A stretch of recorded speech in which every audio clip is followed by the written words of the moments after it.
Your eyes can't perceive the difference. Anything above 60 is just too much. Well, in some cases, because VSync is a thing, and you might not want to turn on VSync because it fucks up some applications.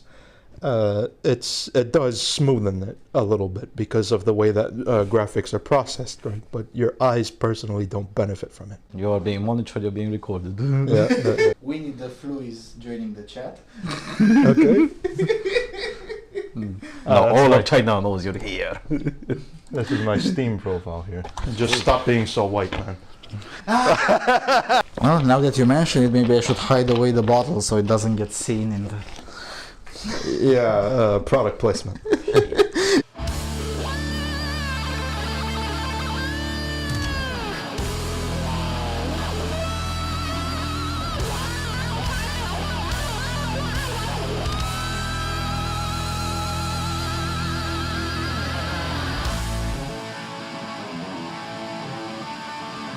Three, dva, один. Good morning, good afternoon, good evening, everyone, wherever you are. For some ungodly reason, you still have the boredom to watch this show. Welcome to the third episode of the Occasional Podcast. I'm once again in Cebu at Miguel's. Miguel's, thanks a lot for taking the time. What's up? Well, my ceiling. I mean, oldest dad joke in the book. No, but nothing much. Just cruising along through life. Cruising. Oh, that's interesting. Yeah. Alrighty. Well, we have, as always, we have no idea what we're going to talk about for the next 2 hours and a half or something. So we're just gonna let it flow and see what happens. Yes, just have this verbal diarrhea. Yeah. Right. So you're now a survivor, just like I am, a survivor of the great sneeze forward, the great deadly pandemic that is upon us. How was that? How was the experience? Survivor. Sounds like I need a fainting couch. Well, that's what the medical establishment tells us, right? Those of us who coughed a little bit from the great sneeze forward. Medical establishment is a very harsh word to describe the whole medical community. I hate using the word community because that's using their language, not our language. The medical profession, right, is actually much more in conflict than it appears to be. That's true. So I wouldn't necessarily call it an establishment, although there are established people like Fauci, like, let's name a few. The Belgian Minister of Health, I forgot what her name was. Yeah, or Hancock in Britain. The ex-Minister of Health, isn't she? I think she retired. Yeah, I think she retired. That fat woman, I remember. I loved her COVID mask, though. I mean, her COVID mask was just great. So there is a medical establishment, but the medical profession as a whole is a bit in conflict about this. Not too much, but to some extent there is a conflict. Yeah, especially with the emergence of the Great Barrington Declaration, it has become we didn't fully understand the Spanish flu until several years after it was eradicated. Yes. So we can't expect to understand COVID much faster than that, even with the technology we have today. People don't understand this. Technology isn't one-to-one, mot a mot, with the progress of scientific inquiry. Just because you have more technology doesn't mean that you can suddenly come up with results faster. In many cases it does, but when we're studying something like a pandemic, which is a worldwide event that scales significantly beyond just some local disease outbreak, you have to take a lot of time to understand it. So I don't think that there's gonna be some ultimate conclusion. Everybody's waiting for an answer, right? And they want the answers now. The problem is we don't have enough data to provide the kinds of answers they're looking for. What we understand so far about the disease, though, far outpaces the policies that we've implemented in the beginning. That is our biggest problem with the COVID pandemic, and I don't speak. It's a matter of politics. I'm trying to avoid using excessively conclusive language because, first of all, I'm not an epidemiologist.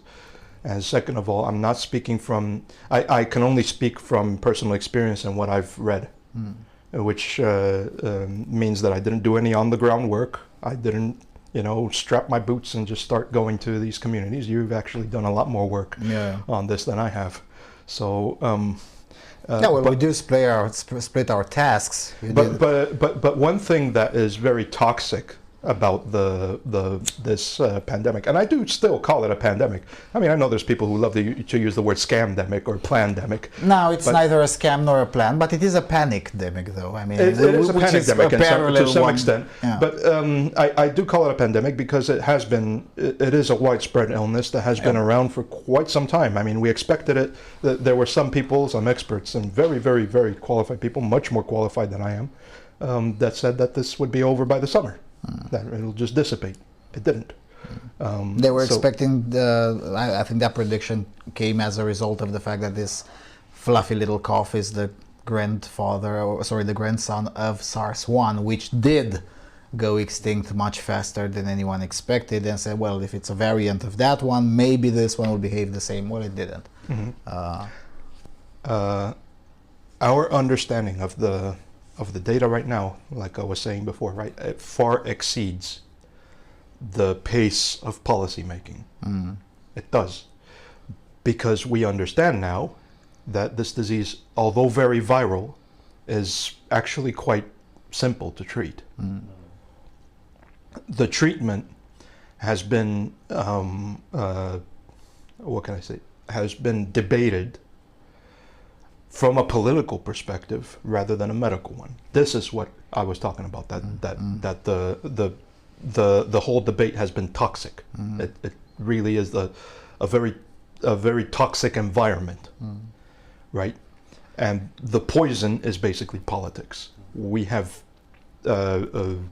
injected way too much political stake into whether one theory is right or another one is. Whereas scientists used to be absolutely happy to know that they were wrong when they were observing the NGC 7822 nebula, for example. They were wrong about what was causing its luminosity in the 1980s, and they found out that there were a lot of O-class stars in a certain plane of the nebula that were actually causing, and they were all happy about the discussion. They were celebrating the fact that they were wrong. Whereas scientists today seem to be like, oh no, the science is settled, it's established, and this is what we must do. The science is settled is such an unscientific science is settled. There's a very I wouldn't say problematic phrase, because the science is settled on gravity to some extent. To some extent. Because there is some doubt. The nature of gravitational waves is not fully understood even now. We've observed them, and that was a great achievement that we've done recently. But I'm just providing an example of where the science appears to be settled, and it's not really 100% settled.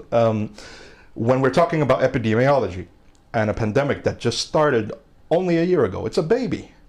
In relative terms, the science is certainly not settled.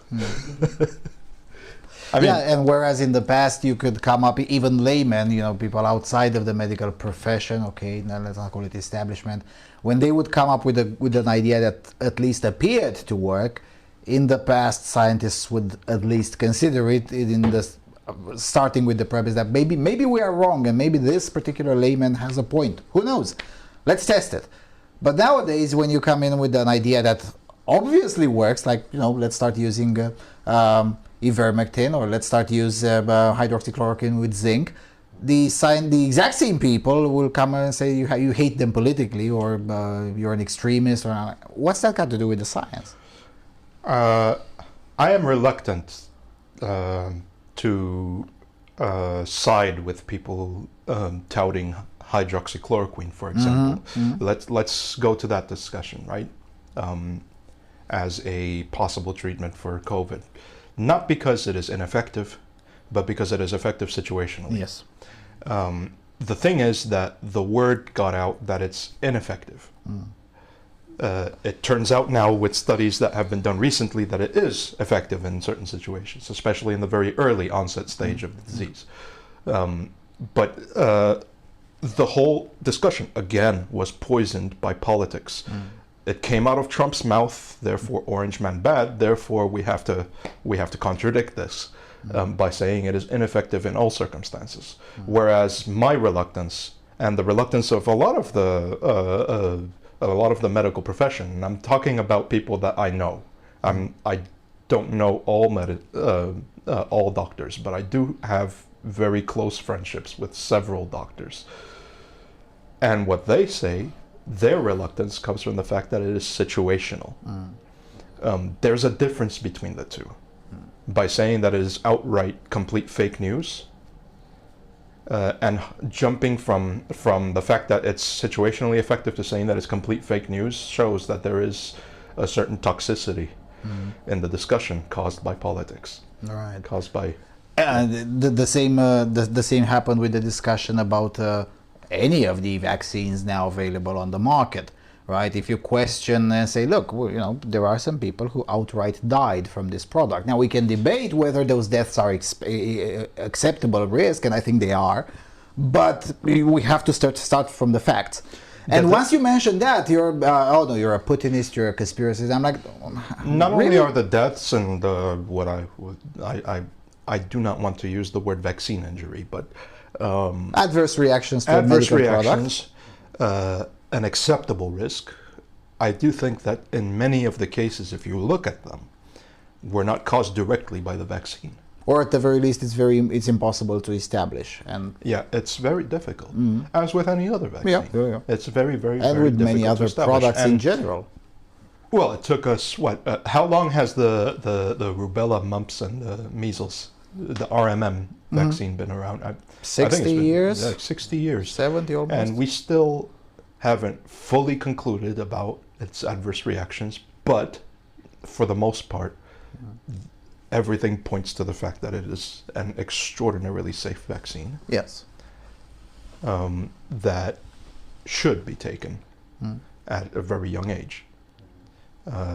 As a matter of fact, it's more effective when you take it younger than when you are older. Yes. So we've already settled most of the science. That's why when people say the science is settled, you shouldn't understand it as the science is 100% settled. Of course, there are always going to be little wiggle rooms, right? Little wormholes. Let's use an astronomical term again, right? Where we still don't fully understand all of the aspects of it, because we're all doing guesswork in a lab coat. Yeah, so I believe it comes from this. And in addition to the cough, to the Wuhan flu, we do also have a pandemic of scientism, right? Yes, because there's a lot of people who consider science a doctrinal discipline rather than an inquisitive one. Right. That is the difference.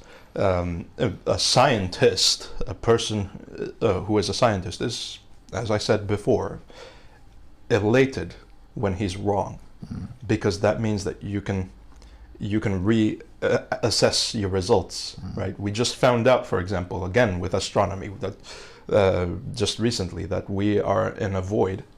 Our galaxy is in a void much bigger than the Boötes void. Yes. And it's actually the largest void we know of so far in the observable universe. We didn't know that until now, and now that has to change all of our observations on dark matter and dark energy, right? Scientists are actually thrilled at that. Scientists are thrilled when they find out that, oh shit, the druggable zone that we thought of in the COVID virus, so I can move away from astronomy and back to something more relevant. The druggable area, because there was a druggable site that was found in actually just a couple of months after the pandemic, and it just turned out to be completely wrong. They tried to drug it, and it actually resisted the initial. That's why we didn't come up with a vaccine so quickly. It just resisted the initial dose. So this is what led to the complication in developing it, and then later we found another druggable site that actually worked. That's when Operation Warp Speed and all these other projects started to come to fruition, because we finally. But the scientists behind these developments were actual scientists. They were not science fans. They were scientists. They were people who inquired, can we do this? Oh no, we can't. Let's reassess our results, go back to the beginning, go to square one, and try to find another result. Try to find what went wrong. Yeah, but because I was thinking in terms of the previous pandemic, the H1N1s allegedly started in Mexico. Again, very difficult to even be sure about that, but at least in Mexico it went full high curve at first, and then extended to the US and eventually all over the world. Last time around, there were of course the same kind of ghouls trying to sell panic through the media, but it did not catch on that much. I know a few people who were panic cards then, and they are panic cards now as well, but they're very few, right? This time around it caught a lot more, and in addition to the ubiquitous of the media, there is also the overarching presence of the I fucking love science crowd, which was very small and marginal in 2009 when the previous pandemic hit. And this time around they were not so marginal because many of the I fucking love science crowd now work in the media, and they get to introduce their biases into... Media has never been good at reporting science. That's true. But at the very least, in the past, they would just present it with doubt and mostly wrong. But now they present it mostly wrong with certainty that they're correct. I think that's the difference. In the past, they wouldn't dare to say... oh no! Even back then, the media was excited because we were wrong about this, and now we have to reassess everything. And yes. Look, everything's changing. Yeah, right. That's the thing. I mean, even if they were wrong at reporting science, and you're right, you're correct. Most of the times, newspapers and TV stations and whatnot, they were pretty terrible at reporting science. That's true. But at the very least, even though they reported it in a sensationalist way, they were willing to change their mind pretty fast. They were willing to at least consider that they might have been wrong. Whereas now, because it is done mostly by the I fucking love science crowd, it is done in a doctrinal way, as you put it. That's why that's how you get honks like, oh, the science tells us to implement lockdowns. Really? What is the scientific basis for that? Oh, there's none? Okay, fair enough. but then if you reply with something like that, what is the 100 years epidemiological literature on lockdowns? Oh, there isn't one. There kind of is, actually. Yeah, but not on entire countries. On small outbreaks, yes. But on entire countries, not really. If you remember back in 2009 at the previous pandemic, Mexico City went into lockdown due to the H1N1 influenza virus. And it was supposed to last 3 weeks. It ended up lasting 5 because, that led to a different understanding of the virus and then was lifted and never implemented again. It's like, okay, this was wrong. But this time around, it took a lot more time until enough policymakers figured it out that it was wrong. And it took so long that it wrought a lot of economic damage.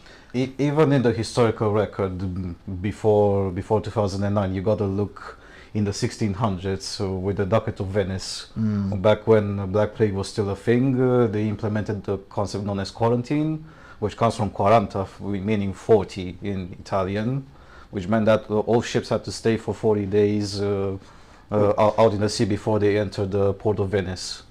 And they realized that that didn't solve anything, and then they found themselves completely financially ruined, and then they'll never rise again to the level that they used to be.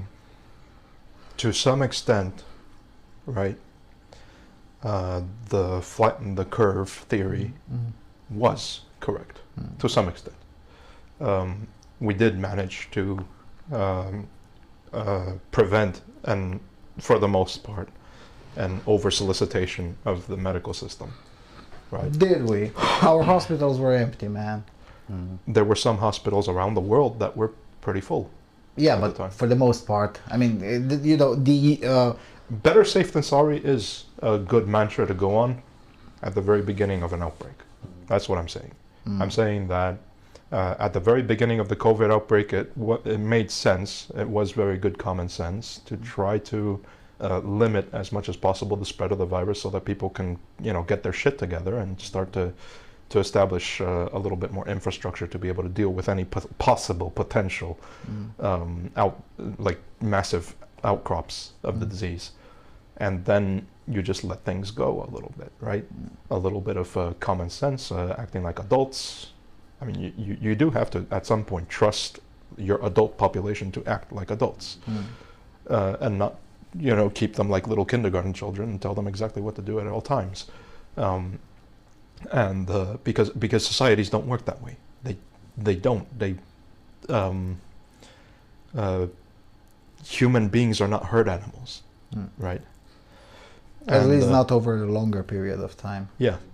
So at some point, it started to get a little bit ridiculous. This whole stay at home to be safe and all that. The lockdown was So- understandable in the first 2 weeks of the major outbreak. So I would understand if. Hell, I'd even be generous and go for a month and a half, even. I mean, let's be generous and say that even a month and a half, Yeah. it would have been okay. Okay. For the sake of the argument, let's say 1 month. 1 month will be sufficient for the healthcare system to get the shit together and to get ready for the so-called COVID wave. But then you see honks like in the UK, where now they're in their 4th lockdown, and it's the same thing. You gotta stay safe. Save lives, protect the NHS. There's one thing that I did appreciate at the Brits. They were honest right from the get-go. Look, the NHS is a fucking insane bureaucracy, and it needs to be protected with your liberty, because otherwise it goes to shit because there is a more severe cough out there. Well, I was about to say that the biggest problem the British healthcare system has is the NHS. Yes. And to a major extent, this is also true of other countries, that their biggest problem is the health bureaucracy and their inability to mobilize. Yeah, what's interesting is that if you look across Europe, countries that fared better are actually those that, at the very least, don't suppress the private healthcare system. Like our own, The second the state of emergency got lifted and the restrictions on private healthcare were lifted, suddenly everything improved. Whenever the state isn't managing it, even if done poorly by the private sector, is still better than the best intentions of our best bureaucrats. The United Kingdom is one terrible exception because they don't have a private healthcare. They do have a private system, but it's extremely restrictive and that's very small. And in no way for serious issues like epidemiology or treating serious diseases, which is why, in case shit hits the fan, the Brits either go somewhere in continental Europe or they go to the US for treatment. Yeah, well, for very serious things, yeah, sure, they do go to the US. Yeah, you wouldn't rely Just on like the NHS. Canadians who cross the border. Any sensible Canadian crosses the border to the US for serious treatment. I mean, yeah, sure, if it's smaller issues. It's like, really nice that all the civilized parts of Canada are right across the border. It's just a 2-hour drive. Yeah, because Most of the if you're too far away from the border, then you're far away from civilization itself. But jokes about Canada aside, the pandemic has also allowed a disproportionate voice to techno-optimists, and you've seen all sorts of honks. Technocrats. And technocrats and techno-optimists, right? Yes. Because you've seen all of those honks with the contact tracing apps, even though 0% of their... Well, the problem, the reason why techno-optimists love this so much is because they, not that they love this, I mean, well, they are into scare porn in some ways. Yeah. I've browsed some of those sites. It's kind of disturbing. Yeah, it is. And anyway, they like the idea of injecting software as a solution to everything. That was, and what did the pandemic do? It created a massive boon to software industry, right? Places like Amazon, companies like Amazon started gaining a lot of market share. Zoom as to well. the expense of small businesses, in some part, and other parts just small businesses wouldn't be able to cope with the economic downturn, right? So Amazon took over a lot of these industrial things, and people celebrated that because they were thinking, well, applications and software are basically the solution to everything. They always think in terms of applications and software, where a lot of people who are on the ground, fixing electrical grids and keeping the lights on, understand that the software isn't going to lift a fallen cable. It's not gonna restore and bring to order a nuclear power plant. Well, to some extent. I mean, the nuclear power plants are some software automation happens, but you still need somebody behind the levers. Yeah, so you can't manage power grids from home? Nope. Oh, You also can't manage water distribution. I mean, look at what happened to Tampa, right? And I think it was Tampa that there was a water distribution center Oh, yes. that got hacked, Yes. and a lot of very volatile chemicals were put into the water supply. That's what happens when you inject too much software into infrastructure. And well, the techno-optimist will always flip the card over and say, well, at least for the most part, software presents a much safer environment. Yes, but for how long until nations with large amounts of resources, like China, like even North Korea, which doesn't have a lot of resources but has a lot of talent, actually, they're very talented, manages to find the one back door that they can use to compromise and cripple an entire country's infrastructure. It's And especially if it's all reliant on one piece of software, usually proprietary, which means it's a black box, it's very little external auditing, and things can go pretty wrong.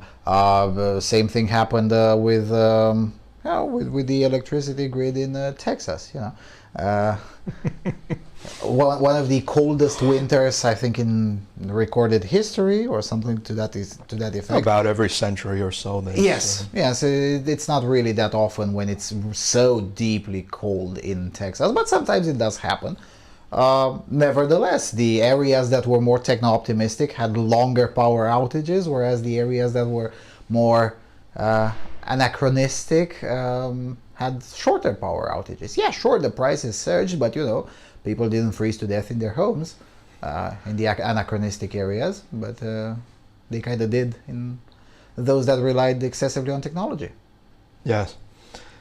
So the techno-optimist stance has been thoroughly debunked, but try convincing them that it has been. That's the problem. You have this pandemic, you have a lot of infrastructure failures that happened as well over time. All of these mounting pieces of evidence that although technology is overall a human good, and we should be very proud of how much we have progressed as a species in the last 150 to 200 years. I mean, that wakes up a techno-optimist in me as well. But we also have to be careful not to excessively weigh all of our decision making, all of our dependency on pieces of software. Now, on a single point of failure. On single points of failure, yeah. Well, 120 men are 120 points of failure. A single piece of software is just one. Yeah, and we joked in the World So Far report when a data center from Google fell. Well, sometimes happens. As a worker in data center, I know that sometimes things can go wrong. Yeah, shit happens. Yeah, shit happens, exactly. And that's when it was the first time when I saw highly influential techno-optimists on Twitter finally questioning their own techno-optimism, because they couldn't leave their house. They couldn't turn off or on the lights because everything was reliant on a data center 5,000 kilometers away from their house, and that data center was burning. And there was I thought the internet was supposed to decentralize things. Except when you use Google Home, that's when you're reliant on a data center, fuck knows where, and then you find out if that one crashes, you can't unlock your door, you can't turn on the heating, which sucks particularly during winter. Parler had this issue. That they were excessively dependent on one single point of failure, and that's what led to their downfall. The company was brought up with the best of intentions. I don't really know, but I would speculate that they had the best of intentions. But it was started by a bunch of techno-optimists. It was started by people who thought, we'll use Amazon Web Services. Yes, the people who very much hate the majority of your user base are definitely going to keep you on. Absolutely. Yes. Yeah. No doubt. Yeah, the developers of Parler were also pretty naive from this aspect because they could have easily used a provider from an Eastern European country, which is more favorable to free speech than AWS. First of all, if I would talk to Parler right now, I would say, have you heard about our Lord and Savior load balancing? I mean, very simple concepts we knew about in the 90s, and the early 2000s. The Undernet network on IRC in 1992 was more censorship resilient than Parler was at the beginning. Nowadays they're getting better because they figured it out on their own. Yeah, they got their own, well, not their own data centers, but they rented different data centers from different sources. They're no longer putting all their eggs in one basket and all that. They're using methods that I would have recommended, and I still recommend, right? But these are methods that are old. They were used in 2002, again, 2003? 1992. Undernet was like that, an IRC network. Yeah. So if it was possible, with I would recommend. network, I would recommend right now, if Parler's watching this video, if anybody from Parler is watching this video, that they should look into onion routing. Yes.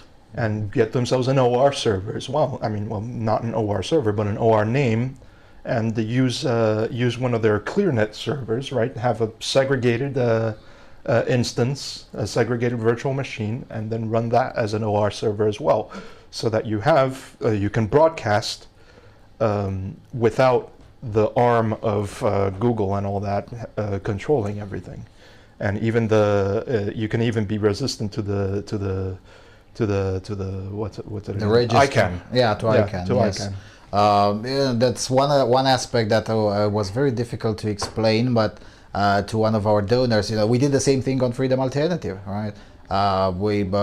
We keep backups of our website in 3 different places on 3 different continents. We back up our videos on various physical hard drives and on various private clouds that can at any moment be made public, just in case YouTube decides to cancel us. It's also the account on BitChute. Now we're running a somewhat unofficial account on Rumble as well, exactly on the same principle. So that's one of the reasons why we probably haven't been cancelled from YouTube yet, even though oftentimes we're more extreme than some of the moderates being cancelled on YouTube. Because, probably on one hand because we're drawing a lot less attention for now, but also because, at the end of the day, we're not reliant on one single service. That's why I laugh at some of these conservatives who lose everything once they lose their YouTube account. And I'm like, on what planet have you been living lately? And yeah, you were right about the joke about the internet was supposed to decentralize things. A lot of these people aren't hustlers. That's why. There's the hustler mentality, right? And people who have been in situations at which they had massive failures, myself included, right? Yourself included. We've understood that there's going to be a reckoning if we do something, right? There's a certain action, there's going to be a reaction to that. And someday you're going to get your comeuppance. So one of the easiest ways to prevent a massive catastrophic failure is to put your eggs in multiple baskets. And have the failure management prepared in advance. These people don't understand that yet. They're starting to. But you got to put in the work, like a hustler. Hustlers don't just have one single point of commerce, right? They have a network. They have all sorts of contacts and everything else. Daily Wire, for example. They may not be hustlers themselves. I don't think Ben Shapiro's a hustler. No, but Jeremy Boring is. Jeremy Boring is. There you go. And you have, they've established a different avenue for their content because they knew that at some point, this gravy train on YouTube is going to end. They're already demonetized. Demonetization, by the way, is not censorship. don't understand why people. Yeah, It's a light, soft form of it, but I wouldn't call it censorship. Well, you know, I find it difficult to make the case that I have the unalienable right to have my shit paid for by a corporation. You know? Yeah. So there's that. Yeah. And you know, that's one of the reasons why I still maintain the presence on BitChute, even though BitChute is stepping on my nerves multiple times and oftentimes. But at the very least, on BitChute, I am the client, and I can demand stuff, and I can get stuff because you know I'm a paying customer. Yeah, because you're not the product. Yeah, but on YouTube, you know, yeah, well, they demonetize whatever. And that's the thing, we on the non-left, let's put it this way, we still haven't learned collectively this lesson. And now with COVID, the same thing, because most of the questions about that, at least on policy, maybe not on medicine necessarily, I believe that many of these conspiracies on the medicine side, they are intentional black propaganda to discredit any opposition to the policies. To the most part. Yeah, well, at least some of them, maybe not all of them, but some of them for sure. But on policies, most of the questions did come from people like us on the non-left, and you know, many of these people ended up being somewhat censored, partially harassed on social media or whatever. And instead of having been prepared for that, they're back into the whining mode, and I'm like, well, you know, that's how a totalitarian regime succeeds. If you can be silenced just because I cut your monetization on YouTube, then you're not really a serious opposition. There is also, I don't know how to explain this, but so in PSYOPs, right, there is this tactic, and I think that it might come to fruition in the future. A lot of the mellow voices in the conservative movement are being tuned out. And if you notice, some of the really extreme voices are being left in. Yeah, and amplified sometimes. And even amplified. And what the KGB used to do in domestic policy was the same. They used to mellow out all the liberals, right? The cadets, the I don't remember all the names, but I know among the prime example was the cadets, right? And these people were tuned out, and then all the really extreme people, the really fucked up people, were just left alone to their own devices. They were never sent to the gulags. They were never sent to any sort of. They were even sometimes allowed to have their own newspapers, because they wanted that to be the image for the people of the Soviet Union of what the opposition looks like. If you think we're bad, look at those guys. Yeah, the same thing happened in the protests here in Romania, the very first ones. The press was The always... COVID protests? Yeah, the COVID protests. The Yeah, first, the 5G yeah, exactly. That got amplified a lot. Exactly. The press focused on those who are outright negationists, those who believe in the 5G conspiracy, but they never considered everybody else who actually had an issue, which was a You know what? It's not issue. even difficult to do this, because human nature already plays the card for you. The nature of the media is to want to find the most sensational story to spread. It's not out of malice. They're not doing this because it's not. Yeah, it's not out of malice. They want to make a big story because well, that's the purpose of the media. Yeah, they want to sell you the big story, and hell, we do that. Of course, everybody fucking does that. Yeah, I mean, you're not media if you're not looking for like the most outrageous stuff to, you know, to actually catch some attention. And that plays along with the agenda of the establishment as well. And it's not them coordinating with the establishment. They're not coordinating. Oftentimes they're not. CNN, to a large extent in the 90s and in the early 2000s, wasn't really property of the DNC. And still isn't today officially. Right, but to a large extent, you can kind of see the DNC's hand with that. The revolving door between the son and the brother of a Democrat governor is currently one of the leading journalists in the. You know, come on, it's not like it's not. If it isn't obvious to you, then you are extremely naive. But the CNN was not really hand in hand with the establishment. They many times went against the establishment, but that was because it created a nice story, something that they can actually capture attention with. And you want eyeballs. You want eyeballs, you want ratings. That's how it all starts. And those who take advantage of it profit. Those who don't have an R in front of their name. That's Right. But the thing is that even though that is the case, at least it was able, at least we, as we on the non-left, we were able to still continue to flatten. The problem is, and will continue to be, is that we have too many on the non-left who don't even understand anything that we've been discussing over the last 30 minutes. And we're running out. Are we running out of time? What do you mean?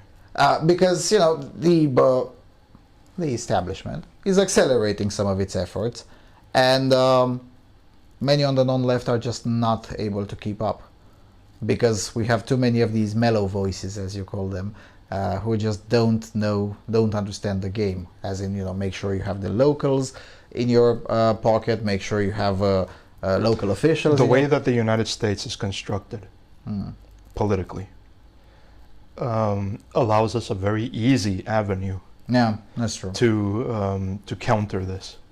Biden, for example, how many states do you think he has a mandate to rule in? 14, 15 for the most part. Sometimes 20. Depends on what time of day it is and what mood he's in and what side of the bed he wakes up in. Yeah. Because, you know, it depends on that. But a lot of states have dissented. A lot of them. I mean, for a very legitimately elected president, that's a lot of states to lose your mandate in. Because Trump had a mandate to rule in about as many states as Biden doesn't. Yeah, there you go. And I don't think that it's too late. I will always be, like every other American, you know, red-blooded American, an optimist. Americans have been, have had a culture of optimism for so many years that it even pisses off Europeans, I noticed. Yeah. Because Europeans are like, what are you so happy about? What are you so optimistic about? Because Americans always pursue this idea that things can't get any worse and they'll get better at some point. There's nowhere to go but up. That's a very common saying. Yeah, and it's a very fundamentally American idea. Yes, when you hit rock bottom, there's no way to go but up. Yeah. Yeah, and it's probably one of the reasons why I get along much better with Americans than with many of non-leftist Europeans, who tend to have this fatalistic type of mentality. And it's not useful because they sabotage their own message. Yes. By being so fatalistic. Yes. Because and Republicans were fatalistic in the 90s too, and it didn't work out very well for them, did it? Oh, the drugs and rock and roll are ruining our society and all that. Well, somewhat in some localities, maybe, but for the most part, America was quite fine at that time, and they just rang the bell for no reason. Now we're basically the boy who cried wolf, because now people are like, yeah, you know, when something really is happening. But I think a lot of people are catching on to it. I think a lot of people are catching on to the idea that, oh shit, cancel culture is a thing, and oh shit, now what do I do? And yeah, many of the discussions we were having on the internet in 14, 15 are now mainstream government discussions in many countries. Part of my optimism is fueled by the fact that a lot of these outlets that are starting to be censored and stuff, they're pushing back by creating little enclaves on the internet, right? They're not very little enclaves. Yeah, they're pretty fucking big enclaves, and so big that look, the Daily Wire is able to fucking produce and sponsor movies. Yes.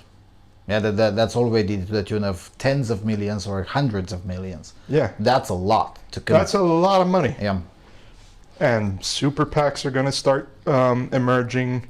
I think Donald Super Trump is PACs going to have. backed in the culture. Now we haven't had that on the right Yeah. for many And decades. Donald Trump from Mar-a-Lago is also going to be doing a lot of stuff regarding that. The office of the former president, I think, is going to be a very substantial force in deciding the future of the Republican Party. I think that that's why one of the reasons why I don't think that Donald Trump should run again. Yeah. He's probably better fit to be the one whose endorsement is sought after. Yes. Than to be a candidate again in 24. I mean, there is some value in having people, have to find somebody to kiss the ring of to become to get an endorsement, a good, high value endorsement. And Donald Trump's endorsement is pretty high value, at least at this point. We don't know how it'll be in the future. That depends on his choices and what he does in the future. Well, he does, and what he doesn't. Speaking of little enclaves on the internet, just a few days ago, I had the curiosity to join the Donald J. Trump channel on Telegram, and it's mostly official communiques from the office of the former president and whatever. It's not really a very high energy channel. Definitely not something you would expect from a Donald Trump related channel. But what I notice is the number of subscribers. The channel created less than a month ago, more than 1 million subscribers. That's a lot by Telegram. And for Telegram, yeah. By Telegram standards, that's huge. That's enormous. That tells me that the ways to fight back are much more diverse than many of these fatalists are willing to even consider, let alone admit. Yeah. My optimism is also fueled by the fact that local government is starting to become more important to conservatives. Because we get messages, right? It's being touted in conservative media that this such and such sheriff refuses to enforce ridiculous laws in California and Idaho, and there's also the sheriff in Tampa, in Florida, who's the mayor of Tampa is a Democrat. Yes, and the sheriff and the panic card. Yes. And the sheriff's basically bitch slapping her every step of the way. Yeah. So it's not. People are starting to see that there is an effect. There is an effect in electing a local sheriff. Your local sheriff has much more say in what happens to you in your daily life than your president. Yeah, that's true. Your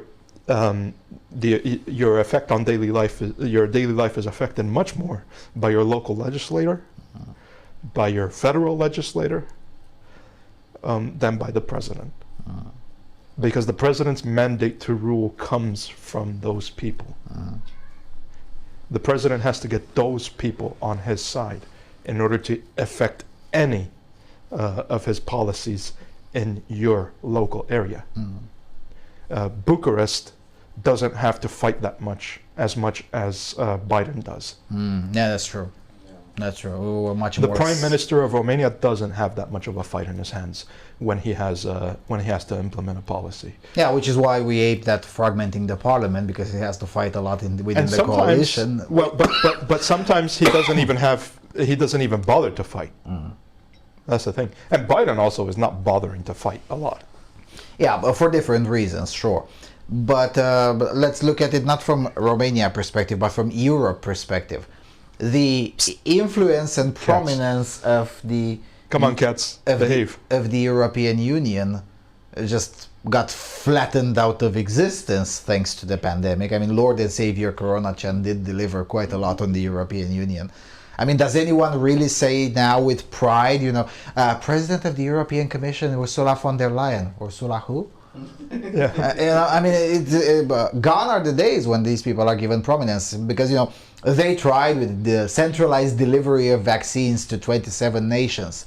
So in a way, it did increase localism, at least both in the US and in Europe in a way, because it created a lot of distrust in these big centralized institutions, such as the CDC or Mr. But I think the distrust was there for a long time. Yeah, but it amplified it and made it mainstream in ways that would have been impossible without the pandemic. Yeah. to some extent, the concept of the European Union, And the Europejski Sojuz. though it's a little bit flawed, I would like to see a European Union that federalizes itself, that has that respects the sovereignty of its member states, right? Though it is very difficult to Americanize Europe because the cultures in these countries, in these 28 countries, is not as homogeneous as the United States. With even the United States has vastly different culture. I mean, there's the New Englanders who occupy the North, right? And then there's the Southerners, the Appalachians. Appalachian Southerners have very little in common with Floridians, except for the fact that they all agree to certain principles, right? Everybody agrees that the Bill of Rights is a good thing for America. Everybody agrees that, right? But even on those concepts, you can't get Italy to agree with Sweden. Yeah. That's the thing, because these cultures are so cemented for hundreds and hundreds and hundreds of years. That it's very difficult to make such a shift. And I don't know if we should. I think one of the things that led to, and I think that people really underestimate it nowadays, led to a growing peace in Europe was actually the establishment and the enforcement of NATO. Yeah, actually. for sure. I wouldn't really do that. I wouldn't really give a lot of credit to the European Union. The European Union credit to the what I would give some credit to the European Union for the standardization of certain regulations, which have provided ease of commerce across borders.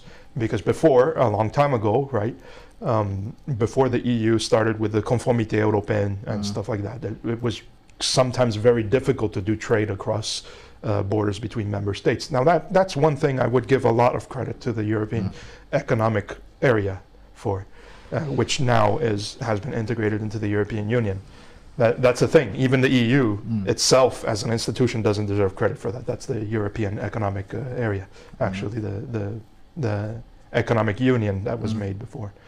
And this leads me to a conclusion, right? Maybe it's better to have an economic union than a political one in this particular case.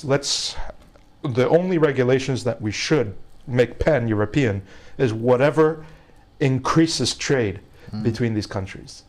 Because Romania, Germany, you can't say that any of these nations don't benefit from a strong trade relationship with each other as a bloc. Because Europe as an economic bloc is a very powerful force. And one of the things that has become, has really put it in the forefront of worldwide politics, of the worldwide economy. Yeah, it was at least at some point the largest trading bloc in the world. Yeah, I don't know if it still is, but if it isn't, it's probably the second for sure.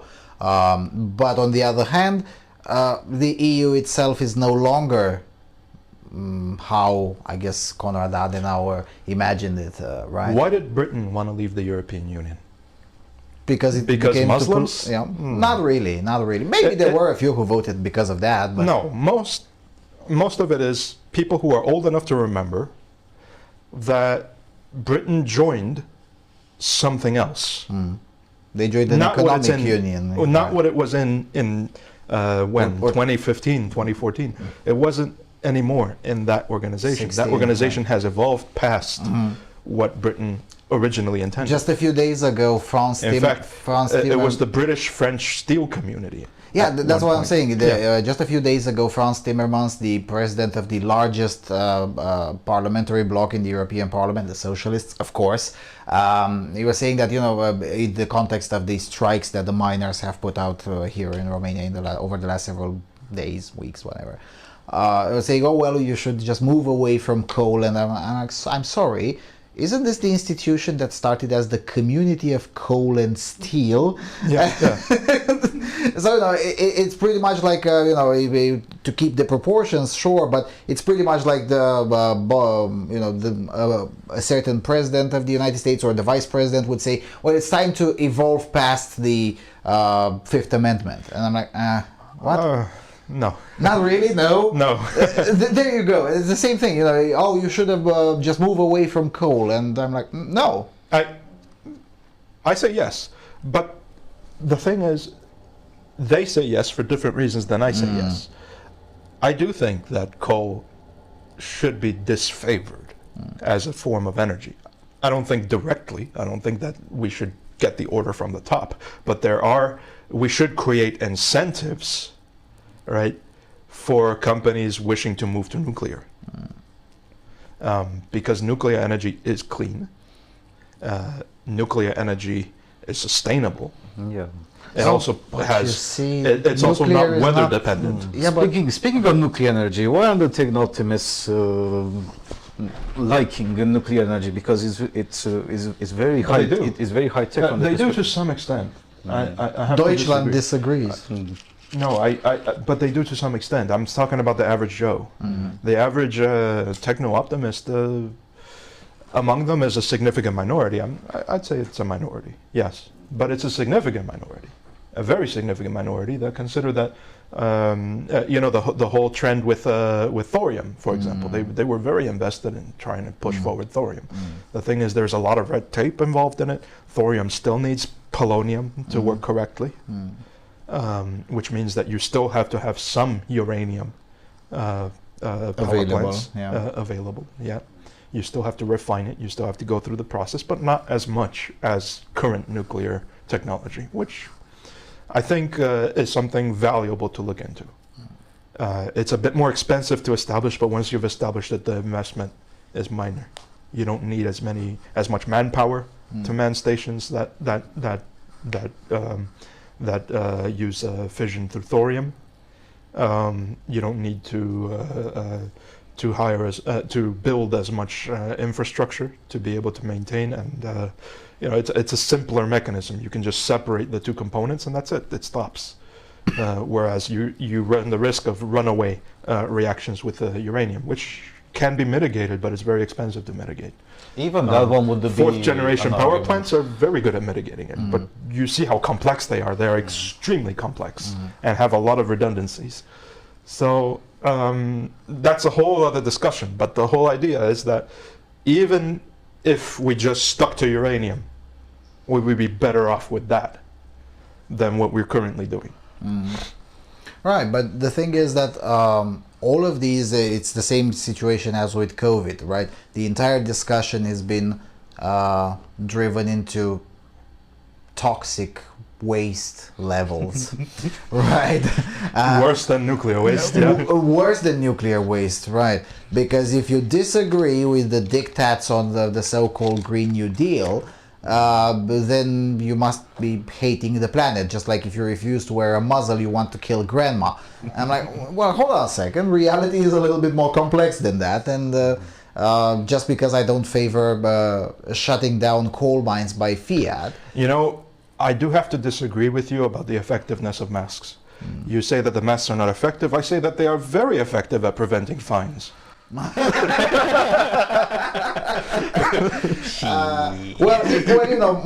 little paper that says I'm forbidden from wearing a muzzle is also very effective at preventing fines. So there was a moment when we had to have a signed affidavit to go outside, right? And I remember that there was this friend of mine in France, right, who actually had an affidavit saying in French, I will do whatever the fuck I want. Signed it, whatever. He just showed it to the police. They accepted it. Pretty much. Well, all you need is a signed affidavit. Yeah, they didn't judge it on the content. I found that kind of funny. And what was it? That sex doll on the beach that they left behind, and the police actually had to find the sex doll. Yeah, well, in France, a lot of honks happen, but I did troll the police with that one. Because I had a permanent license as a humanitarian worker, so therefore I observed zero of the restrictions. But when I wanted to troll the police, I would just write on a piece of paper that I'm going to an orgy. Hey, it's essential travel. Sex life is very important. And yeah, whatever. Well, it depends on the perspective. I would say that the British have a different answer to that. Sex sex level isn't actually that important, Now, based on the article we've commented speaking last time. on speaking on the pandemic, I think that one of the concerns I really have, right, and we spoke about this before filming this, is that they are prioritizing the treatment of COVID over other possible ailments that a person may have when they come into the ICU or whatever. Or the emergency room, right? So they go to the emergency room, they get tested for COVID. That's the immediate reaction, right? They're like, oh, we have to find out if you have COVID. They find out you have COVID. They're not interested in anything else. Not to mention that for the 24 hours while the result is being waited, or even if it's only 6 hours, the initial condition might get worse. I mean, there have been a few deaths that I'm aware of that occurred this way. You know, if immediate intervention would have happened, the individual would have not just survived COVID, but would have survived, period, which did not happen, which is why, at least in our country, a lot of doctors just wipe their ass with the protocol. And there are other mounting concerns. The psychological effects, depression. Psychopathology is going brrrr. Yeah, depression, child suicide, the suicide rate. I lost more people to suicide than COVID in the last year. Two of my friends, one in France, one in Israel, they committed suicide over time, right, throughout the pandemic, because they lost everything, they lost all of their business, and they were just stuck inside their house. What effect are we having as a society on our collective psychology? I know we are not really collectivists, but we do have to look at things collectively in some instances, right? And the collective psychology, I think, has been intoxicated by this pandemic, because people are wearing masks not out of the desire to not transmit the disease to others or stuff like that. Well, I'm pretty sure there's that factor as well, because if you have COVID and you wear a mask, there is a little tiny bit of effectiveness in not spreading it to others, because your sputum isn't transferred to somebody else, right? You still breathe through it because there's, you know, the air is going everywhere. But it has to go somewhere, and it's not going to go through that filter. It's going to go through the path of least resistance, right? And what concerns me the most is that they're wearing the mask because they're afraid that another person is going to, and that person who's also wearing the mask, right? The person next to them probably is afraid of him. Yes. Being a bitch about it. And both of them probably could take it off, and they'll be fine. Which is why civil disobedience so it creates is this so environment important. of suspicion. There's this paranoia, constant paranoia. Then sure, there's some that do it to virtue signal, you know, like those people that take selfies in the living room alone in the house with a mask on, or those people who drive with drive alone with a mask. Yeah. Well, with the exception of India, where you get fined if you don't. So, Yeah, but other than that, also another reason why a lot of people wear the masks in a lot of countries that had sudden totalitarian drives is not because the mask actually protects you to some extent, but not really. But you're mostly wearing the mask in order to not get harassed by the police or get fined. Well, as I said, it's the most effective method to prevent fines. Yeah. There's also this idea that it's people are treating it a lot like a kippa or a yarmulke. yeah. You know, it's That's a a sign. very good comparison. It's a sign of submission to the deity of scientism. That's a very good comparison. While I understand why the Jew wears the kippah, I do not understand that reason for wearing a mask. Well, in fairness, we've seen very little submission to the dogma of scientism on our train trip. The people I understand the most are those who are wearing it to be polite. I do the same thing. I wear a mask because I don't want to cause discomfort to other people. I don't know that person. I don't know their circumstances. Maybe they're very afraid, and the last thing that I want to do is aggravate that. I don't want to aggravate a situation. It's not that I'm afraid of conflict. I can take conflict quite well. But I don't want them to exacerbate what already has been implanted in them psychologically, right? And I can do nothing about that but wear a mask. I can't just, I don't have the time to have a conversation with them and calm them down and tell them it's okay, it's fine, you know. This is nothing to be so afraid of.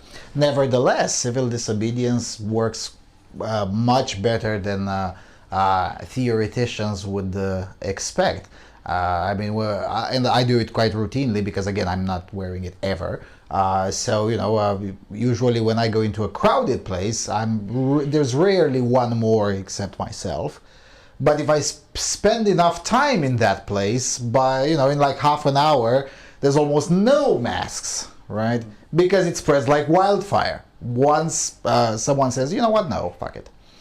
That usually breaks the spell, so to speak, right? So, which is why I value civil disobedience quite a lot. Because if not, then, you know, it will pass by itself, of course. But it can take years rather than weeks. I think the normal reaction, because of all this fear, right? The thing that happens is that once people go through COVID, I know it didn't take COVID to make me this way, but it is useful for some people. Once they go through COVID and they get over it, they're like, that's it? That's fucking it? That's what we fucking lost our entire economy for? Sure, one of the really, what makes this different from a flu is that it's persistent. It wants to stick to you. It's very virulent, and that's an understatement, as a matter of fact, because it does spread very far. I'm pretty sure that any estimate of how many people have had it is wrong, because they're basing it on how many tests we've had, and plus a speculation on how many unreported cases there are. I'm pretty sure there are a lot more unreported cases than what the media tells us, and that's not because they're hiding, it's because they also don't know. And it's impossible to measure. It's impossible to really know. But I speculate. I'm also speculating here by saying that, but I suspect that many people have had it and probably not even noticed that they had it. Yeah. You take the COVID test, it comes out positive, right? The antibody test, the one that says if you had COVID or currently have it, right? And then you're like, wait, I didn't have any symptoms. I didn't have anything. And I think, yeah, there's a lot of cases that are asymptomatic. And to an extent, you start to figure out, wait a second, I've been going through this entire tirade of fear and emotional stress for nothing.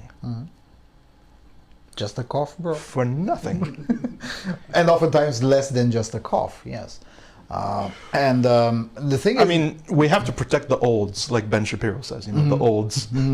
Right, but once again, and what surprised me, and that's why I started using the word scientism a lot more often in public, is when the Great Barrington Declaration appeared, and when more and more people inside the profession started saying, look, you know what, those guys have a point. I mean, it's really wrong how we're approaching. That one had a much lower echo than I expected, even though it wasn't censored. I mean, the BBC talked openly about it. The New York Times, a former newspaper, talked openly about it. I mean, it wasn't hidden or It's called 3 hours of mentioning something in passing. That's what it is. That's what it becomes. Because there is a certain interest, I guess. I'm really verging on conspiracy theory here, but to some extent not, because the World Economic Forum basically proved me right. Yes. That there is a certain interest to keep the mantle going. They're not being suppressed, but you don't need to suppress them. You just don't need to amplify them. You need to just not amplify them, and amplify the panic card message, basically. It doesn't help that major establishment officials are also for that message as well, like Dr. Fauci, who says that we're going to be wearing masks into 2022. I'm willing to bet everybody could be vaccinated. Everybody could be, you know, I'm willing to bet he'll be proven wrong on that one. At least on a majority scale. I'm pretty sure there will be panic cards. Even Biden is not really in tune with that. Yeah. Even Biden. Yeah, I know. And Biden said what, for 100 days a federal mask mandate on federal property, and that's it. Yeah, sure, that's a little bit exaggerated, but at the same time, it's not as Federal property is a very tiny place. it's not as fucked up as what Fauci's saying. Yeah. You know, it's relatively okay. I can do that. I can put on a little muzzle every time I go to the Lincoln Memorial. How many times do I go every year? You know. Yeah, that's fair. I mean, federal property is a very tiny place. But at the same time, I'm pretty sure there will be panic arts who will be wearing a muzzle in 2027 for sure. Oh, by the way, Biden didn't wear a mask when he was visiting the Lincoln Memorial. Right after he signed the mandate. Hours after he enforced it. He signed it. I know. And that's another aspect, and that's why I reject most of conspiracy theories, because these kinds of very obvious honks wouldn't be happening if they would all be coordinating with each other. And it's not just Biden, right? I mean, it's also Gavin Newsom, it's also many top officials in Britain, many top officials in Romania, many top officials in France, and so on and so forth. It's obvious that a lot of them don't take it seriously anyway. And now, I don't know how much you've been following the Romanian media lately, although on our news channel on Freedom Alternative, of course, we do. As soon as the national program for informing the population about COVID, as soon as that ended and there were no more money into the slush fund set aside for the media, immediately the story changed. Suddenly we started hearing about patients who haven't been getting the appropriate treatment for non-COVID related issues. We started hearing about how our hospitals are really empty, just as we keep on saying over the last. So it's obvious that there is some financial interest there as well, not necessarily coordinated, as you pointed out. I mean, Panic 24, as we call them. Once they stopped getting their money for selling panic porn, they immediately reverted to proper media and started asking the proper questions. So it's clear that there are quite a lot of individuals in it just for the money. Yeah, but well, I have to say, I'm in it for the money as well. I made a lot of money from bets. What the real concern is that we have seen the Overton window shift just a little bit more. Mm-hmm. It's been doing that gradually since the 1960s in the West, and over here since like mid 2000s, kind of like that, because Romania hasn't been really in the scope of that of the efforts we're talking about, because it was under a communist regime already. So there was no need. But the thing that we have to be careful about is that we might, if we keep letting it slip that little bit forward, we'll eventually not be able to recognize our society into our 50s, into our 60s, when we're much older, and it's gonna get pretty bad. Now, the pushback has been very meager, honestly. I consider it very meager. I don't think that there was an appropriate level of pushback against this that I would consider normal. Either that, or it just wasn't amplified enough, or something like that. I don't know the situation in Romania very well because I haven't studied it too much. I've just an inner pessimist in me that I didn't know existed started to form over here in Romania. I think maybe unduly. You're integrating pretty well. We're a very fatalistic nation. So yeah.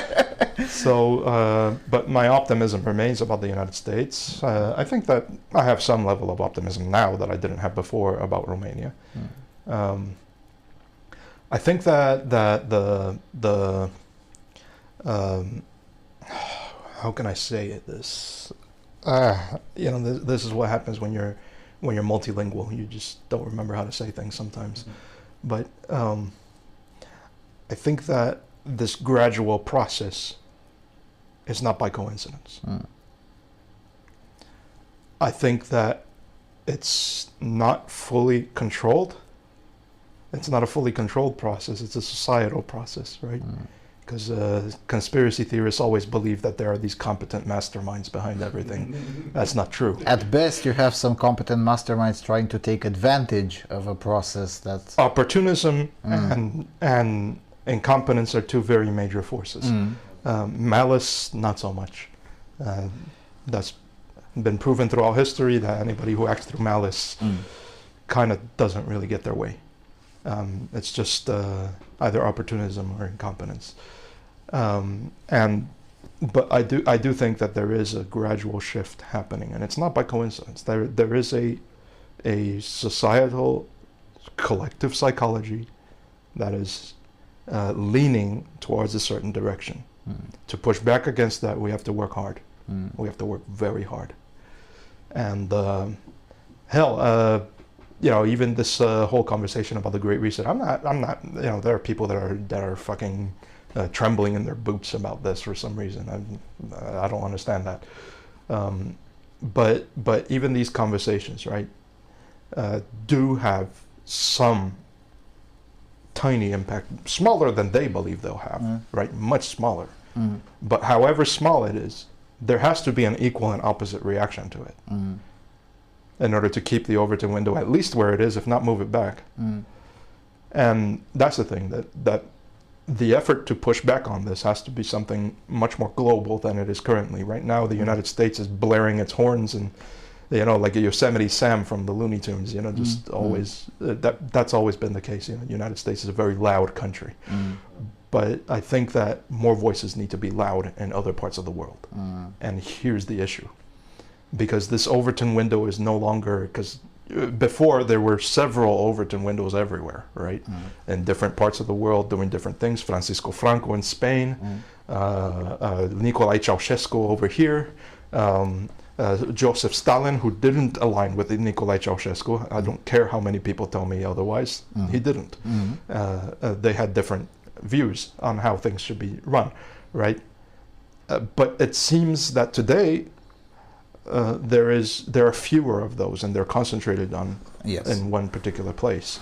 Isn't that a consequence of just faster spread of information? Yes. I mean, more people in multiple places of the world are in the same area of the conversation than in the past.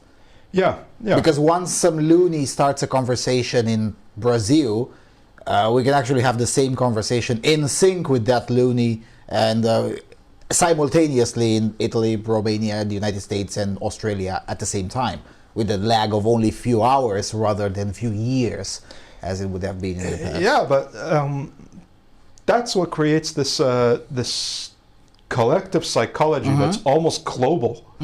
And to push back against that, you need a global coordinated effort. And it's not necessarily coordinated, but at least being aware of each other. Let's call it a European spring, right? A Western spring, because it's not just European, it's also American, right? And the Western spring seems to be taking hold a lot stronger in America than Europe. And that's a problem, that imbalance. I think Europe has always been behind on things that matter. I mean, is it really such a surprise? I mean, at the end of the day... Well, it wasn't behind when Marshall was really putting his hand in Europe's cookie jar. There you go. I mean, in the 1950s. Europe and Gibbs. So there's that. But no, seriously, I mean, Europe has been made by history, and America has been made by risk. So it's kind of normal to see Europe's lagging behind on things that matter. It's so common in... Yeah, but you can't lag too much behind. That's true. Because we need you guys. That's true. We need a counterbalance. That's true, but at the same time, and also again, Europe being a multitude of cultures. Okay, there are 50-something countries in Europe, but there are at least 10 different, or 11 or 12. In the US, there are only 5, and they have more in common with each other. So that's another aspect. Because, for instance, even with the pandemic, right? So you have Eastern Europe led now by Czechia, basically, and Serbia to a certain extent. Saying no more lockdowns, no, you fuck off. And now the politicians, after vigorous scientific debates in the streets, they have to agree whether they like it or not. And then you have Western Europe led primarily by, Spain, Italy, and the United Kingdom, with rolling lockdowns and... That's why I think a conversation has to be amplified about the intermarium as well. Yes. We have to amplify that discussion much more than we're currently amplifying it. Because a union, not political union, but a kind of philosophical, let's say, union between these countries, right? The fuck off commie union is very useful to try to counterbalance what's happening in Western Europe. And even Western Europe is starting to wake up and smell the coffee. Yes. Because look, Emmanuel Macron, Yes. for example, is actually starting to be a little bit more based. He's starting to look into, oh, holy shit, American universities are starting to propel this kind of really desyncratic, let's say, propaganda in Europe, and what the fuck is Black Lives Matter doing in France? And that kind of thing. Yes, also then recently there's the government inquiry on Islamo-leftism in universities. Yeah. I mean, the language being used is something that I used to troll. Speaking of Islam, we need Islam too. Oh yeah, I think that at least the European versions of it, that have been around since the 1800s. No, but even Arabic home country level of Islam. Right now, we can't afford to enter in conflict with Islam. We have a bigger conflict to face. So let's temporarily, let's say, bury the hatchet and try to do this together. We need the Arabic world. That's technically the reason why there was a peace deal between Israel, Dubai, and all these other areas, right? Because they see that in the greater geopolitical sphere, they have bigger enemies to face than each other right now. So right now, it's time to put aside the differences, and who knows, maybe we find an ally in Muslim countries for once, because we've tried this many times and failed. But at this point in time, the political reality is that we can't spend our energy trying to counter Islam. We have to spend our energy much better countering this whole leftist shift. Which, because in a way, at least some of the... Because the Islamic world also faces this as an enemy. That's true. Well. And they have, or at least on surface, they appear to have better antibodies for it, in a way. Yeah. And look at what Muslims are saying. That's the thing. People are count this Islam as this amorphous blob of a society that all thinks the same, like a hive mind. But look at the imams, right? They're not saying that liberty, the original concept of liberty, at least the one that we understand it, is ruining the West. They are preaching that libertinism is the libertine aspects of the West are actually what's... which in their opinion is a perversion of liberty, which by the way is the same opinion in most Orthodox priests. And the United States as well. And conservatism considers that. Yeah. So there is common ground, right, between us. We've seen this happening before. I think it was in 2017-ish in France, where 3 militant lesbianist feminist organizations joined the Catholic and a union of mosques to sue the government on transgender rights kind of bullshit, and won. And the government had to back down. Even feminists can be valuable allies in this particular case. Well, they are TERFs. They're not true feminists. That's true. They were TERFs. They were proud TERFs. But the thing is that they sought the alliance with the Catholics and the Muslims because they were like, there's a dirty little secret. Majority of feminists are TERFs. That's true. That's true. That's absolutely. I mean, most of this intersectionalist bullcrap isn't really thought of really well, at least by serious feminist ideologues. Yeah, at this point, we have to start reaching out for people that we used to consider enemies, and start to try to work together to shift the Overton window a little bit back to where it was. Maybe in the 90s. That was nice. The 90s were good. The 90s were awesome. Even in Romania, they were pretty good. I mean, there was a lot of issues with the hyperinflation of 1992. There was also the... but you have unfettered access to hard currency, so, it was just a little bit of street smarts and you'll be fine. A lot of this stuff can restart some exchange of ideas as well that can help us kind of move along to, let's not say the right, but at least some kind of middle ground. Something that is not the left. Yeah. Right. Yeah. Right. Because, and this is an interesting, now that you brought it up, I have to put this in public. Most of this, what we perceive in Europe, North America, whatever, as leftism, is actually not even supported by China, by the CCP. No. Inside China, they teach men to be more masculine. They gulag feminists. But they have no problem with Europe doing that. It's not that China likes this policy for themselves, but they do love it. They do see the utility in it. Oh, they see a lot of utility in these societies weakening themselves. Yes, yes. So no, it's just a very weird type. Pune cuvântul China în închinare. Yeah, there you go. That would be difficult to translate in English, but the thing is that, of course, China sees nothing wrong in using it for others, or sometimes even for itself, to promote itself. Like they said that, we're being progressive with Uyghur women. There you go. Well, look at the financial backing that went into Antifa. Mm-hmm. I mean, I have people who have seen that there's even Chinese equipment going to them. They are very aware. I mean, they're not stupid. And China's going to look out after its interests, rightfully so. I mean, a country that doesn't look after its own interests ceases to exist. Is just looking to be a pawn of a country that is. So, the Chinese are getting involved. I mean, we had a lot of Chinese spies in Houston that we recently expelled. There was, and a lot of the documents that were found also found about, possible election manipulation that they wanted to do and stuff like that.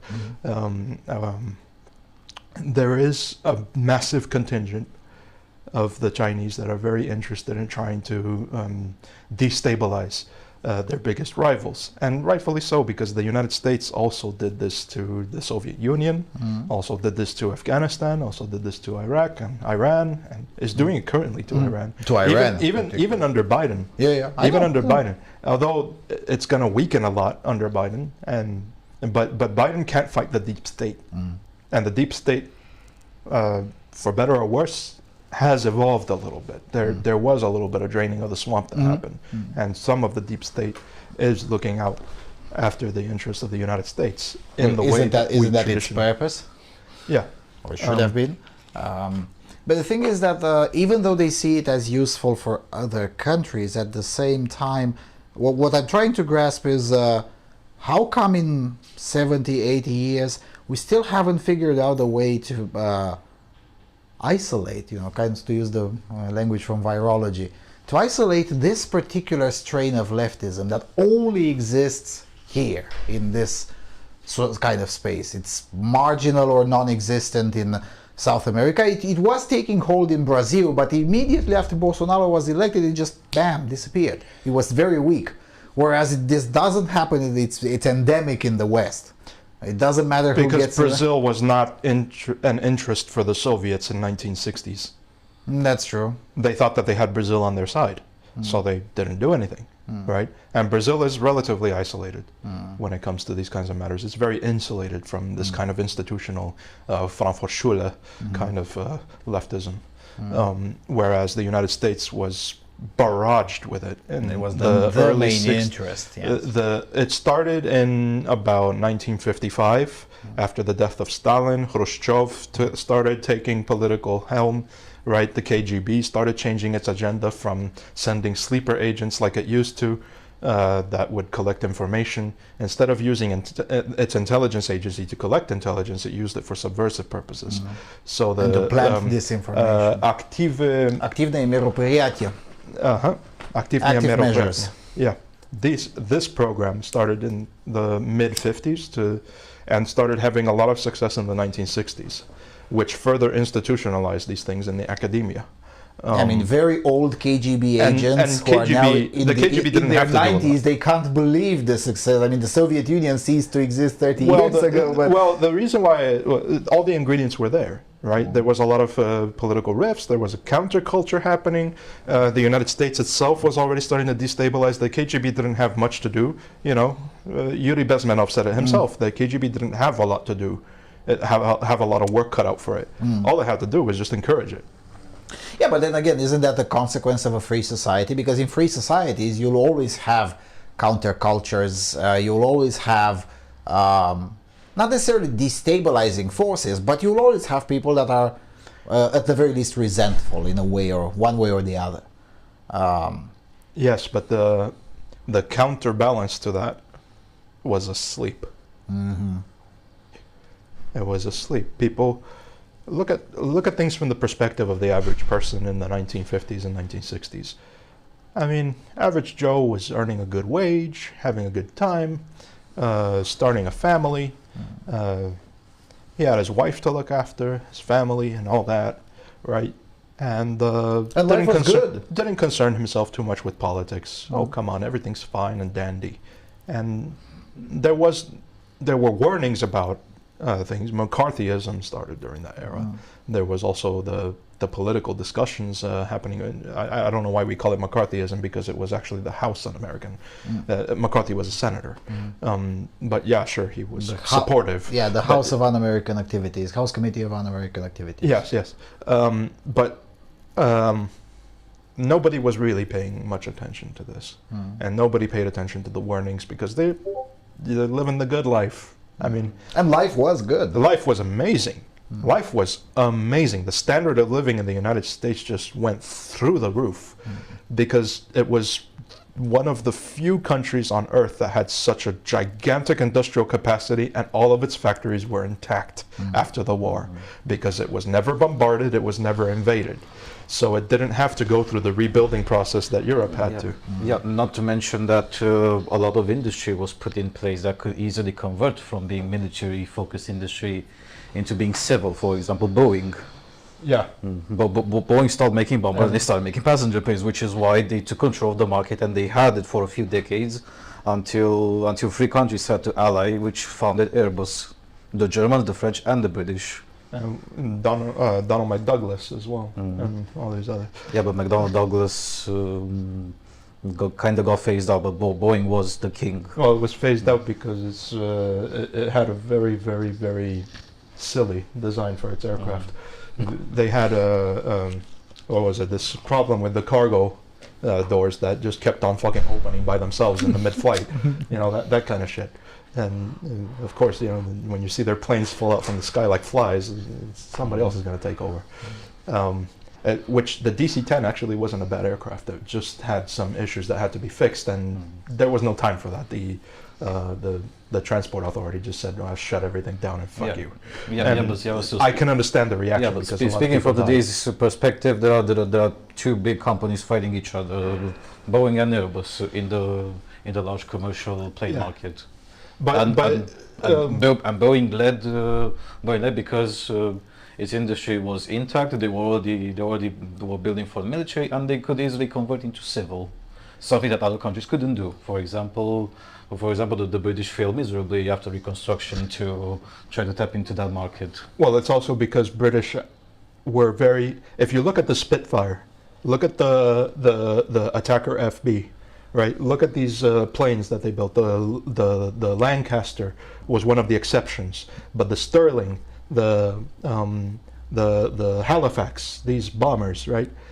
British have a very, very good habit of over-engineering everything, and because you over-engineer stuff, your factories are so complex that it's difficult to, switch roles. Whereas the Americans picked everything simple, big, and bulky. Look at the P-47 Thunderbolt, weighing, empty 8 tons, 9 tons. It's one of the reasons, and the principle of KISS, keep it stupid and simple, has been around for a long time, mostly in America. And it's one of the reasons why when software was dominated by Americans, it wasn't that bad. It's when it became way too diverse, and by force, not by market forces, but by fiat. That's when it started going clunky on the same thing. All the wrappers and all the frameworks that had to be, and the agile method, which is a very nice way of saying petty improvisation. Doesn't work. Agile in itself has a principle. It does not have bad ideas, only that the implementation in tech is horrendous. Those people who try to implement Agile in tech do not understand a lot of things. Don't understand anything about it. Yeah. Going back to the subject, right, of the 1950s and 60s. So everybody was asleep. They were dozing off in this wonderful land where, like Romanians say, ploacu cârnați. It was quite nice. I mean, you had this beautiful, bountiful, every harvest was bountiful. Everything was great. Literally umblau câinii cu colaci în coadă. Everything was great. Everything was great. And people were so optimistic and pumped and happy, and they didn't see it coming because of that, because of this complacency of success, the complacency of prosperity. So as soon as the crises in the 1970s started hitting, that's when people started waking up to stuff. Wait a second, that's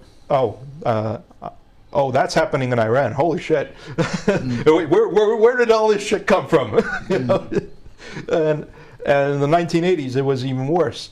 But we started seeing, once again, an upswing in prosperity, and people just dozed off. They said, it's okay, you know, society can still function this way. And complacency really, really, really solidified it, cemented itself in the American public. And this is also true of Europe in the 1960s and 70s, which also saw an upswing in prosperity as well.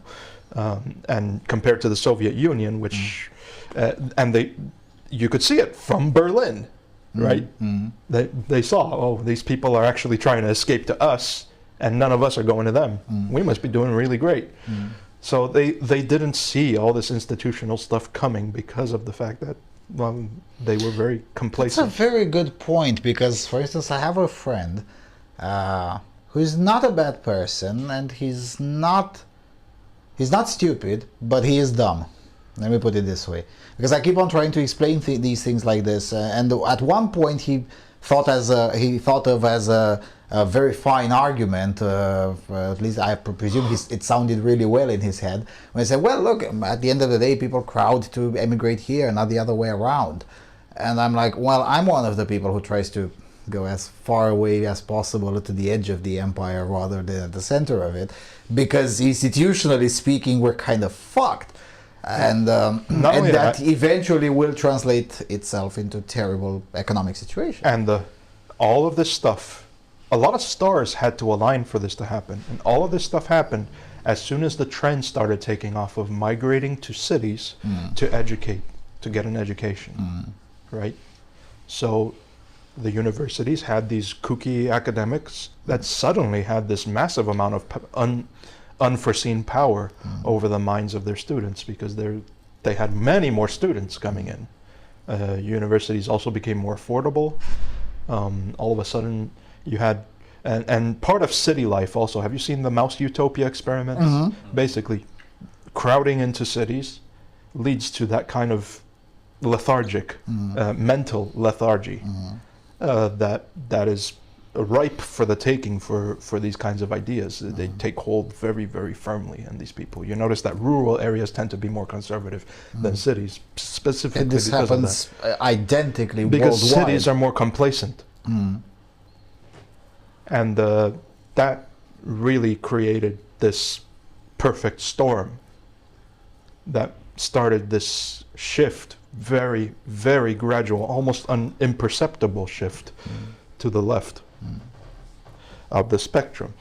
And what you have here is people that, I said this on Facebook a while back. I shared this post. I was not quoting anybody. I was just thinking to myself, the graves throughout history are filled with people who said, nah, that'll never happen in my country, because of that complacency. And you talk to people today and they look at you like you're a ghost when you say that, look, society is kind of unrecognizable compared to when I was growing up. And it's happening at a faster pace than our grandparents, who also themselves couldn't recognize society. Yeah, but at least it took a lifetime. But they couldn't recognize society because of the technological evolution of that society. It was happening very quickly, but it wasn't really a societal evolution that much. I mean, throughout the life of my grandfather, right? Let's go back to 20s, 10s, right? The difference between how people fought back then and how people thought in the 1990s isn't that much different, aside from the overt racism Yeah, that's true. and the anti-Semitism. That stuff wore off, which, good riddance. But yeah, even that overt racism was more in theory than in practice, really. Although in practice it really was in the cities. There was a massive amount of, how they got fire hoses and just started hosing people down in protest. Horrible, terrible things that I hope never gets repeated throughout ever again, right? Although seeing that we tend to say never again and use it as a guideline rather than a rule. Look at what China's doing to the Uyghurs, and there's a lot of posturing and a lot of difficulty to just call it a genocide, because what's happening in Xinjiang is for sure, at the very least, a genocide. Right? At the very least, crimes against humanity and probably a genocide. Yeah, and it all started with this idea that it's just they're just going to do military exercises there. That was announced in 2013. 13 years, I think. Yeah. And I was looking at that news and I was like, why do they want to do military exercises in the middle of the motherfucking desert past the mountains? What purpose does it serve? What enemy are they fighting that has that condition? Nobody. Nothing. I mean, do they plan to invade Kyrgyzstan? Probably not. No. So what the fuck are the military doing there? And then I was thinking, wait, the Uyghurs live there. So I saw this coming in 2013, and it surprises me that some random fucker sitting at a desk, right, sees it coming. And the media doesn't. So I had an article rejected. Where's the journalism? Yeah, I had an article rejected. I wrote an article in 2014, in October or November, trying to predict what's going to happen in Xinjiang and trying to get the real story out of there, because I had a friend who could, at the time, freely travel there, and he went there, took some pictures for me, and I'm like, this looks like a gulag. This is nothing. And I submitted the pictures and I made a text about it. Then I called a few friends who live in Kyrgyzstan, asked them to travel to look from the eyes of former Soviet citizens. They said the same thing. Yeah, that looks like a gulag. That's probably the CCP is lying. And I had the article rejected. I'm not going to name the magazine, but let's just say it's a magazine that can pride itself with at least 50 million readers per day. Right? Journalism has gotten really lazy. They're mostly bloggers. Yes. Right. And translators. Don Lemon used to be a fantastic journalist a long time ago. He's not a stupid person, but he became... Yeah, he's a pretty smart guy. Yeah. And Van Jones, same thing. I mean, Van Jones is a very smart man. Very intelligent. I disagree with most of his ideological points, but he's not a stupid person, for sure. Yeah. But things have gotten so lazy. And not only that, but when you see an uncomfortable truth, you don't want to report it. You want to report just whatever convinces you of your own, whatever reinforces your own conviction. If I may, I will say that at least on this particular aspect of laziness, one could say that, well, we've seen this before. The notion of yellow journalism is about 150, 160 years old. Older than that. Well, even older. I mean, in Sweden they had but the term was coined. Yeah, the term is, but it is something to the tune of the yellow journalism was very fashionable in Sweden in 1770s, right after the freedom of the press bill. So it is pretty old, but at the very least, the yellow journalists at the time, they would report anything. Yeah. Even if it was uncomfortable, they would grab whatever. Yes. Yeah. Whereas now it's mostly laziness, and I suspect, and let's discuss this one out. I suspect it is because journalists no longer read news wires. Now, I'm old enough and worked in a newsroom the old-fashioned way. The technological backwardness of Romania helped quite a lot with that one, because I got to work in a newsroom that was both free and technologically backward, which meant that we had to rely on news wires. We were working at the level journalists were working in the 1970s in the West. So we had to read news wires, and the news wires included anarchist propaganda, fascist propaganda, communist propaganda. Swastika sent by fax. Yes. But of course, we didn't have to report on them, and almost always never. Of course, some curating is necessary. Yeah, and of course, almost always we rejected, especially the very extreme kinds. But at the very least, we were forced to be aware that such people exist and such conversations are taking place. No, I think that journalists today are still aware of that. I don't think so, because Looking at Twitter, I wouldn't say many that. of them, they don't. Of course, none of them reads newswires these days. The older guys? The older guys maybe, yes, but The older guys are still aware. but the newer ones don't, and they replace the newswires with the Twitter feed, and the Twitter feeds are just unadulterated cancer most of the time. I want to keep talking about this, but I think we need to go on a break. All right, let's listen to some Shice Squad for the break, and then we'll be back and continue the conversation about the laziness of journalists.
Right, we're back. So, Where did we left it off? Before the Laziness of journalists. laziness of journalists, right? So I was saying that they no longer read newswires. You were saying that they do. So they do. You're talking about the glorified, like the really glorified bloggers, people who write for, I don't know, smaller. No, Mother Jones. Mother Jones, Salon, Slate. Those guys, yeah, they're more cultural writers than journalists, really. No, I'm talking about like on the ground kind of journalists, which don't really exist. But let's be generous and just say that we're referring to people in major news networks. They do have a newswire. It's called their own newsletter. No. They don't, you know, they don't have a newswire where they have a bunch of people just calling in on the phone and telling them, oh, hey, look, I spotted some suspicious activity off the corner of 52nd Avenue or something like that.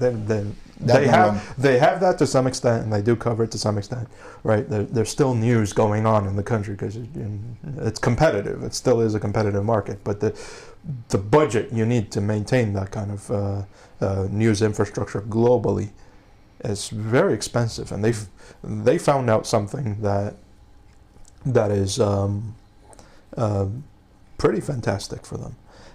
That they can have this global network remotely. They don't need to have home offices or anything like that in different regions of the world anymore. They don't need to have people traveling and travel budgets and stuff. They can just email somebody, ask them, hey, what's going on, and get their word for it, and just say, anonymous sources have reported that such and such happened. That's how it happens, and they have a straight line to politicians, so they get the news from the politicians too. So, so that's how the news got so damn political lately as well. But also they have their own mailing lists that are circulated internally. You saw some of that from Project Veritas, which revealed some of the things that CNN said. They curate their content, and they curate it politically. They don't curate it on, oh yeah, this is garbage from some loony guy.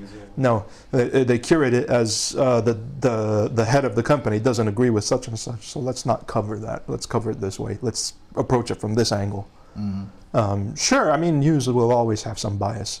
I have worked with publications. I continue to work with publications, and I have bias. I'm not going to deny it, right? And to some See, this extent, is another defect that we have on the non-left. We're very open about our biases. The left is never open about it. well, I try to be objective, right? When I write my pieces, right? When I tell, and I mostly cover technology, right? Consumer technology, business technology, stuff like that. When I write my pieces, I try not to have a slant because I want the reader to figure out on their own whether this perspective is better or the other. Sometimes I present sides that I completely am disgusted by, but I present them because, well, it's a massive amount of people that are saying that. And I think it deserves some airtime, even though I may not agree with it. And I do sometimes let a little bit of my bias show by saying that, well, this is kind of a bit of BS, I guess. But I'd leave it to you to decide, that kind of thing. So I will write from the first person when I say that, so that they know that it's my opinion being injected. That's the thing. Instead of saying sources say, I say I say. I say it's BS. But you don't have to trust me. Just look for yourself. Maybe I turn out to be wrong. You have to accept the possibility that you'll be wrong. And that's another aspect, and we tie back in. I have been wrong in the past. Yeah, of course, we've all been wrong in the past. As the Romanian proverb says, I'm less and less wrong as I progress. Of course, but I'll always be wrong sometimes. As the Romanian proverb says, right? Only those who don't work don't commit any mistakes. And as a result, but again, we were getting back to the people not being willing to say I don't know anymore, not being willing to say, oh well, I fucked it up on that one. Well, I was wrong on that one. It's almost like if it's a personal attack when you tell someone, well, look, you're wrong about that. I think responsibility as a journalist as well. when I do work in a journalistic capacity is to, because I know you don't like to call yourself a journalist. I do, because I do work in a journalistic capacity. I work with publications, I publish articles, I have certain credentials that I've been given. At times I went to conferences as a credentialed journalist, but you do too. You just don't like using that word. No, because I'm a person who engages occasionally in journalism. I know that you use, you avoid using that word, and I would too. But I'd like to use that word because I want to bring it back. You know what I mean? I want to change the definition back to what it used to be. Somebody who actually engages in investigations, right? The dark web investigation that I did in 2018. I was, I actually interviewed people who trafficked very shitty things on the dark web, and well, some of them I didn't bother to interview because they were trafficking things, and I'm pretty sure many people who know about the dark web know that there are some very disgusting things being trafficked there, and instead I just reported them to the FBI and Interpol instead of discussing with them. But the guys who are trafficking drugs and stuff like that, you get down and dirty, right? And you mingle with people who, of course, who you really don't find very savory. And what I noticed is that in the process of an investigation, I find out sometimes that I'm very wrong about certain things. I made some assumptions going in that I no longer have going out. And also I try to make it very clear, right? Because sometimes I do have to spitball things. Every journalist encounters this. Everybody who ever investigated anything knows that information will not always be complete. You'll always have the missing piece of the puzzle, and you'll never get to it, because things are so buried that you'll have to work years for it, and you have to publish the story next month. You can't wait years to finish collecting your data, so you're gonna have to spitball. But you have to make it obvious to your audience that what you did just now was spitballing. It's speculation. And that's a problem with journalism these days. It's that a lot of people that are doing journalism are not making it obvious that what they're doing is just giving you a ballpark, and that ballpark might not even be where the ball is. You know, maybe the ball is way out there, out of left field, and you have no idea. I've had moments when I was embarrassed to find out that I was completely wrong about the average price in BCH of a certain commodity that was traded on the black market. And I went back, redacted and corrected it. But I did make it obvious at that point in time that I was spitballing it. So I had nothing to answer for. My audience knew that that figure could be completely wrong, because I made as much effort as I can to convey the fact that this is just my personal opinion, and it's from having very little experience, because it's the first investigation I ever published on that matter. I have very little experience with this, so forgive me if I'm wrong, but I think it's this. Then I made the redaction. I announced it on Twitter. I announced it everywhere. I told everybody. I said, hey guys, I was wrong. You know, there's something here. They don't do that. If they do a redaction, right? Journalists do a redaction. It's never announced. It's never announced. Yeah. They'll correct it. You'll find out. You'll go to the Wayback Machine. You see a different number than you see today.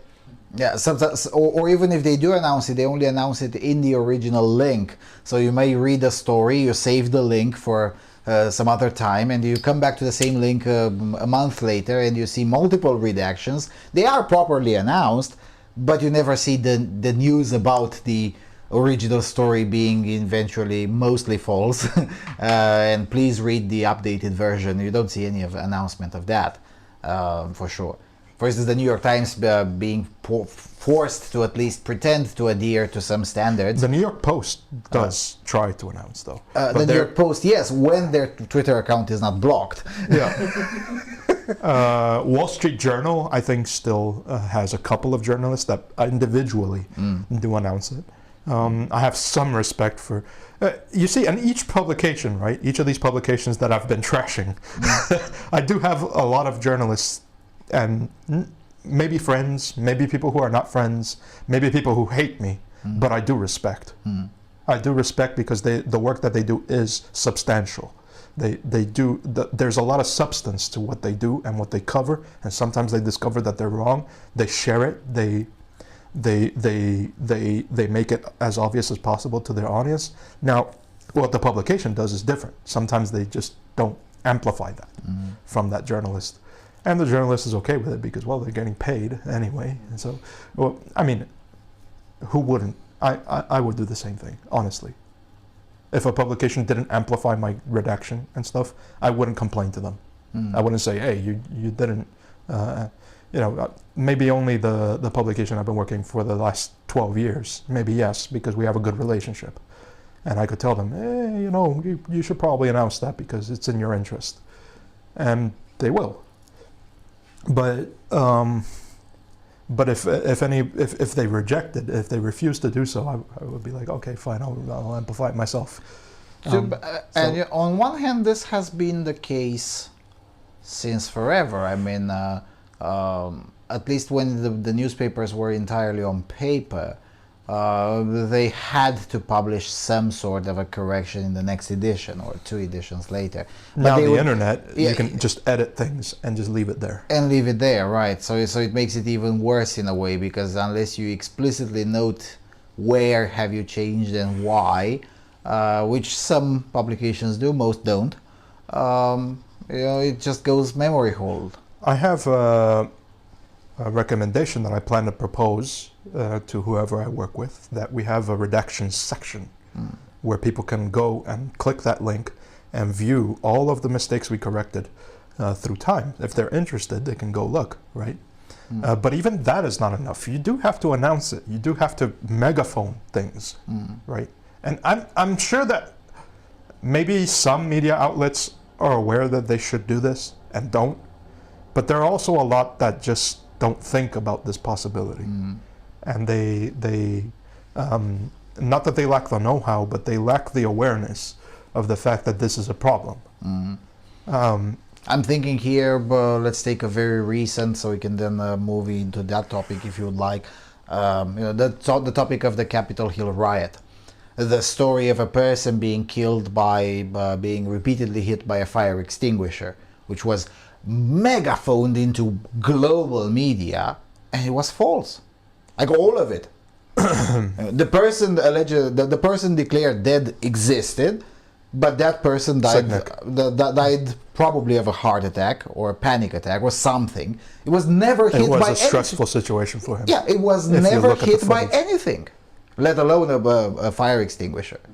And into the most filmed place in the world, right? Someone should have caught it on camera. Nobody did. And the autopsy report is clear. That person was never hit, at least not in that day.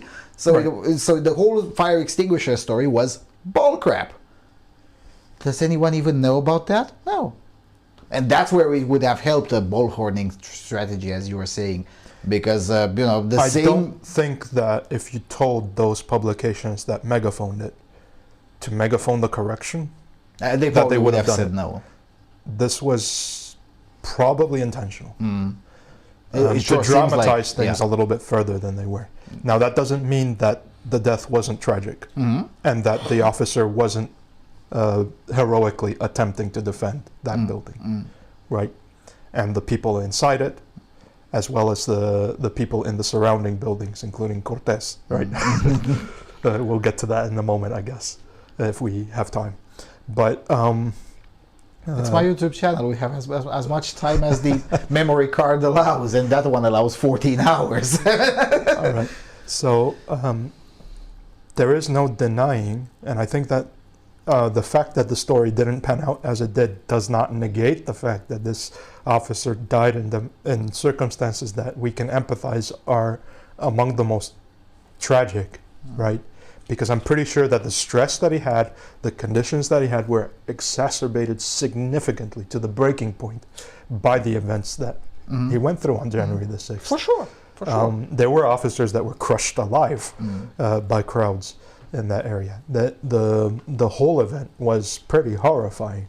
And I think that there has to be some due respect to how terrifying it was for many people. Including and especially the officers that were in the front line, understaffed, and under-equipped for that situation. Nevertheless, this could have been a very good discussion about, how one's mental and physical health reacts to high levels of adrenaline and things of that nature. It could have still been spun into an activist talking point. Yeah.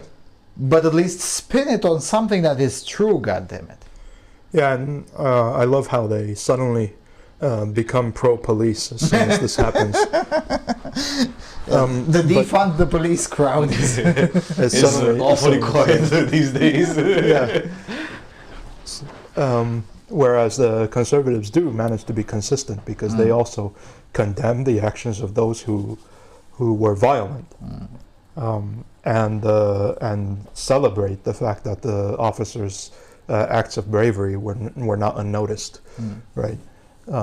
At least now they were not unnoticed. There were other moments of bravery throughout the last year that went unnoticed. Yes.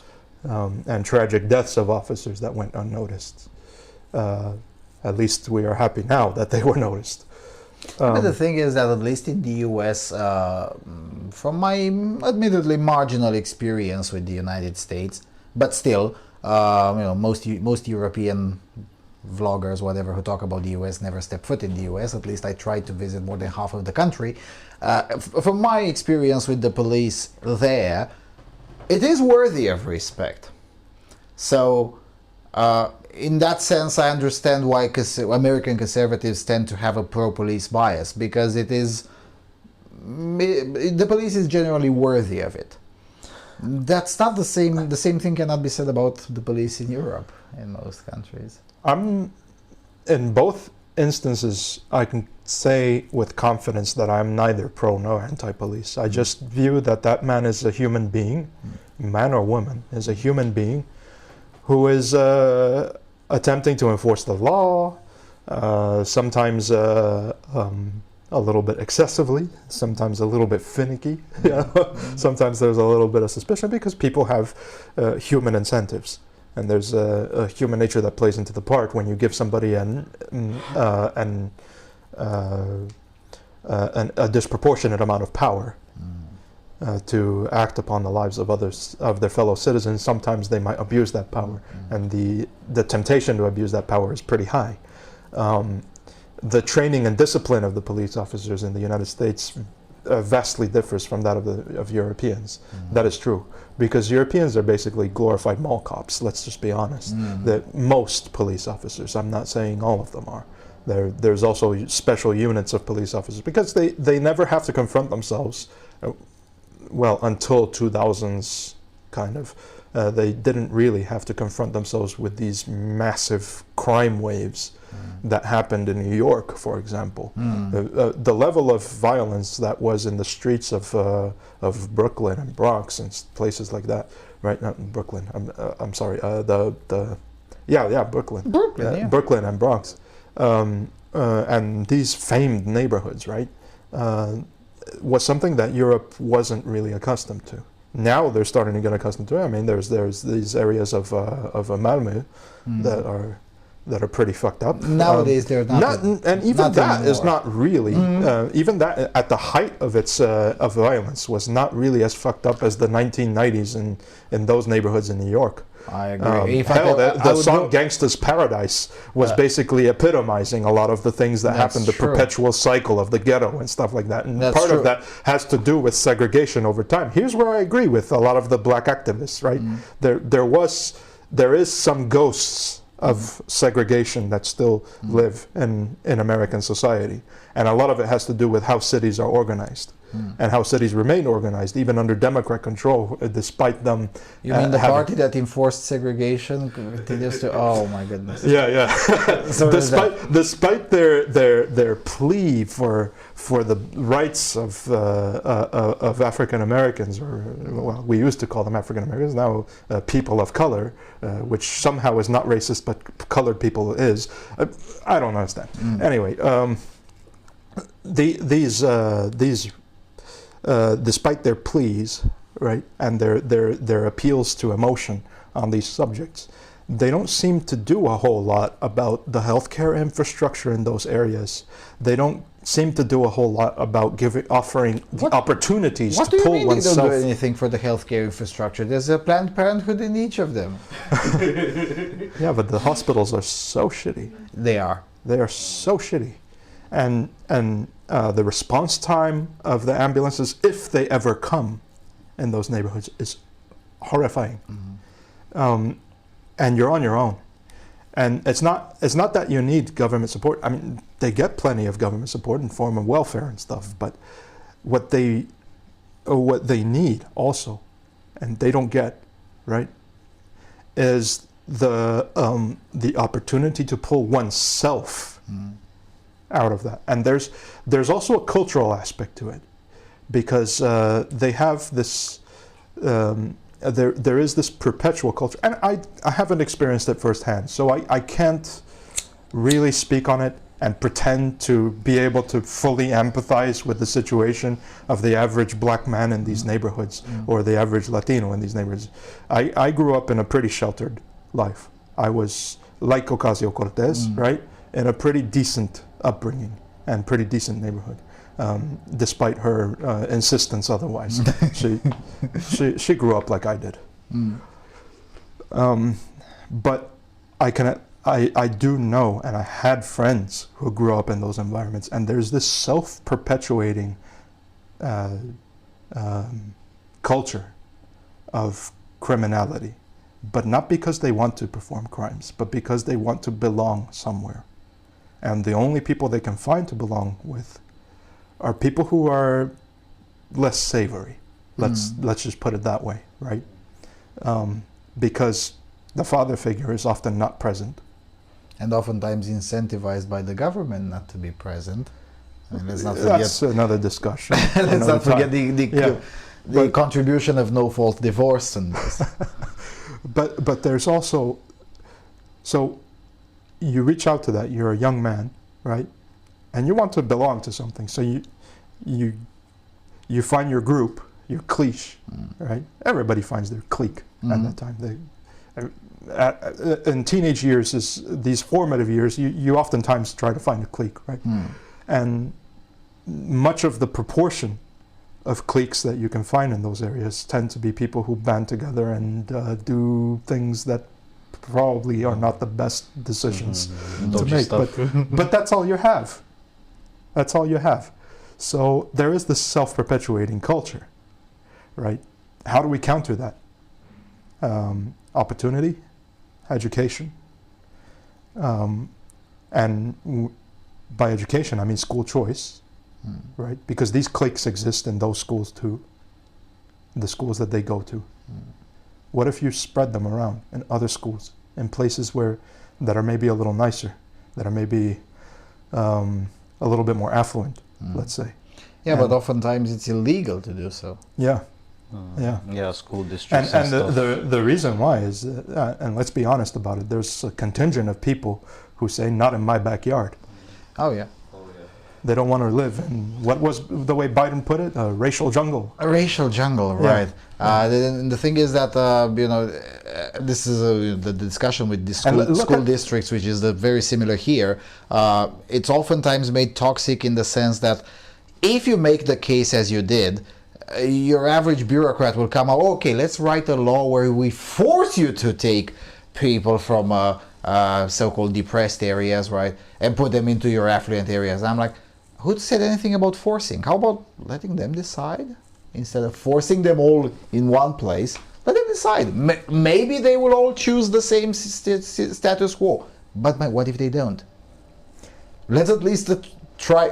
Can we try freedom for once? This is a much more redistributionist and egalitarian way of organizing a society, by allowing them to choose where they get educated. I mean, sure, let's keep the education system as it currently is, which is not so good. But at least there are good parts of it. Let them go to those good parts. Allow them the choice. Yeah, but that would be a dramatic for the unions, man. And you know just as much as I do how powerful are many of these teachers' unions Not just in the US, it's true in most countries of Europe as well, but in the US they're particularly powerful. I'm not saying that school choice would break this culture, right? Now, probably it won't, but at least it would weaken it enough to allow some light to shed in. Yeah. Which would be an immense progress in and of itself. Yeah.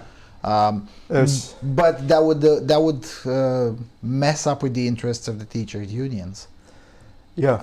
Look at what's happening in Chicago. Even Lori Lightfoot is stepping against the unions, despite being a very firm swamp Democrat. Put there precisely by the corrupt unions. Even put there by the unions. Even she is starting to say, well, wait a second, we have to reopen schools at some point. And and I remember the answer to that was the union having a dance collage. The dance teachers that were. Yeah, that was disgusting. That was funny. The thing is, I found it comical because disgusting would be if that was forced down people's throats. But actually, I think they accidentally created a wonderful meme.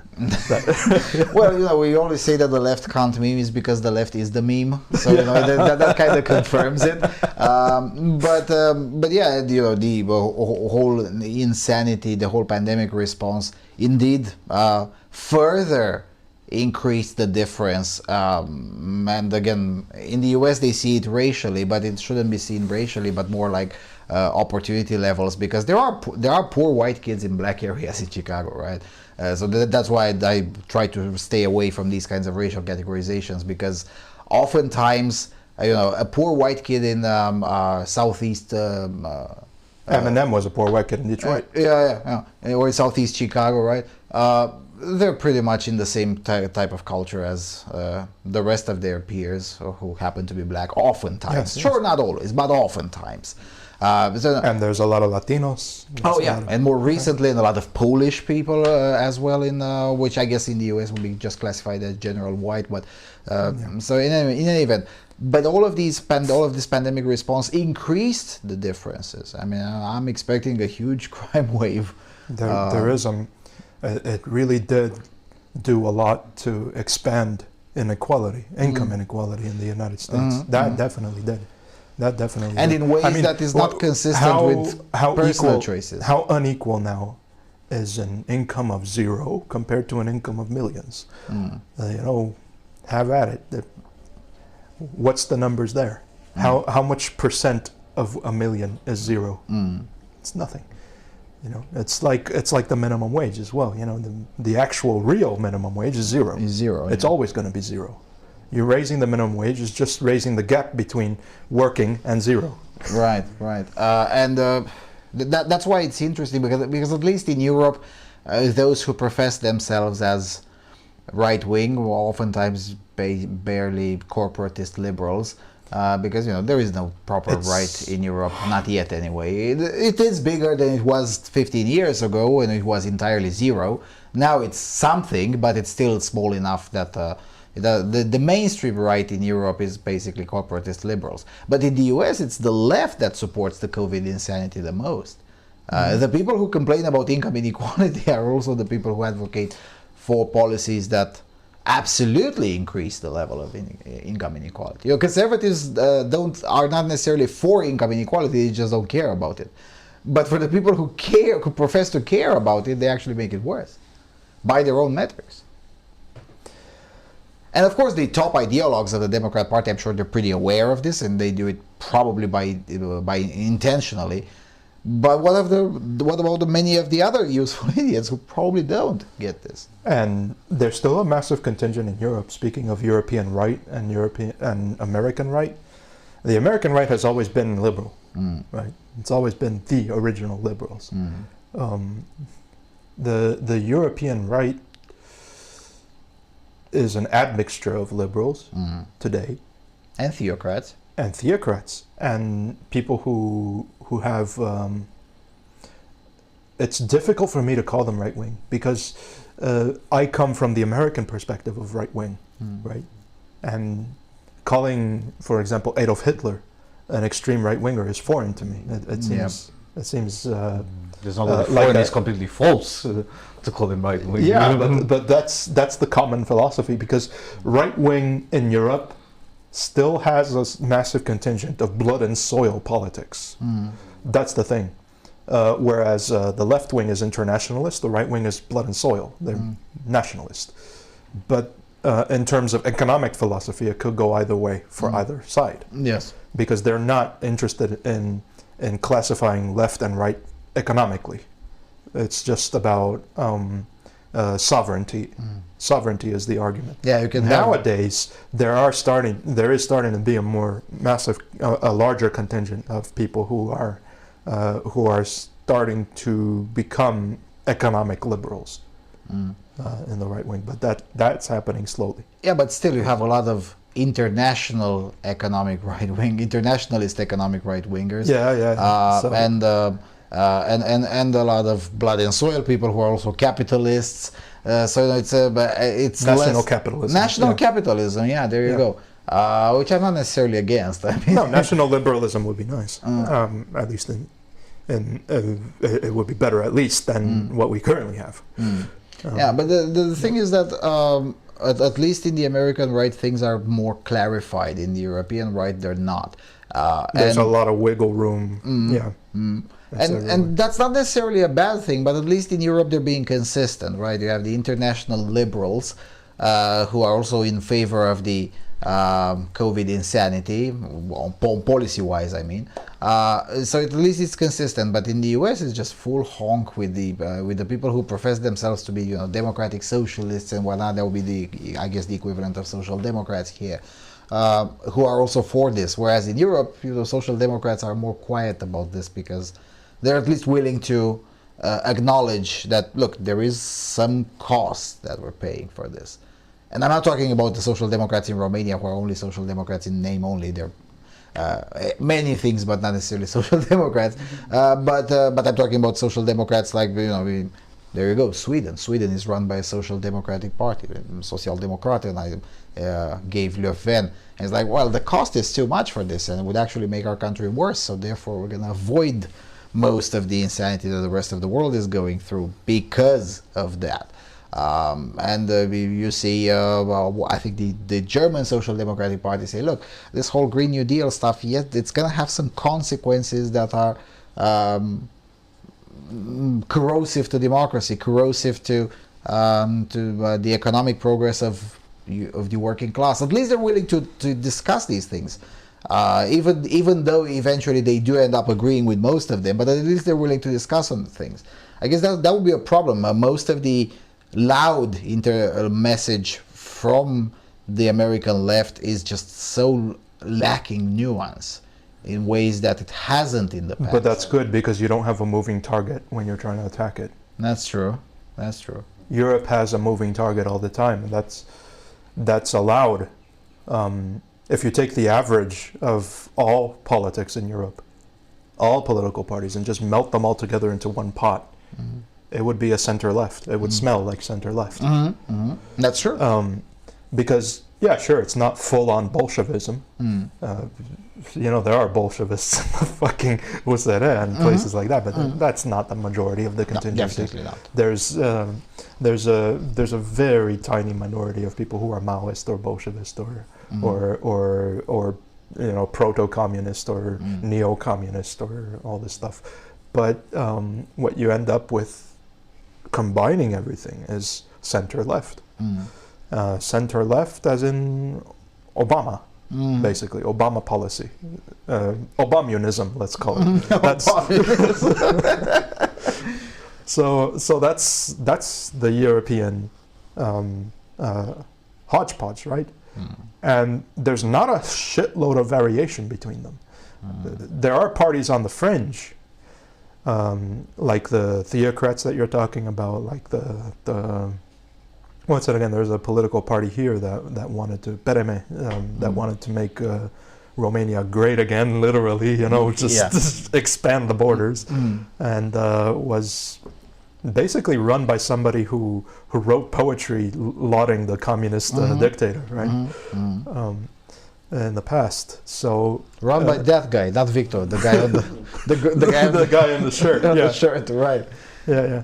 So and he was considered right wing, which is just fantastically stupid to say, but you see, all this, let's say, you see, the Republicans and Democrats are like water and oil. Over here, it's just different types of acids mixing together. That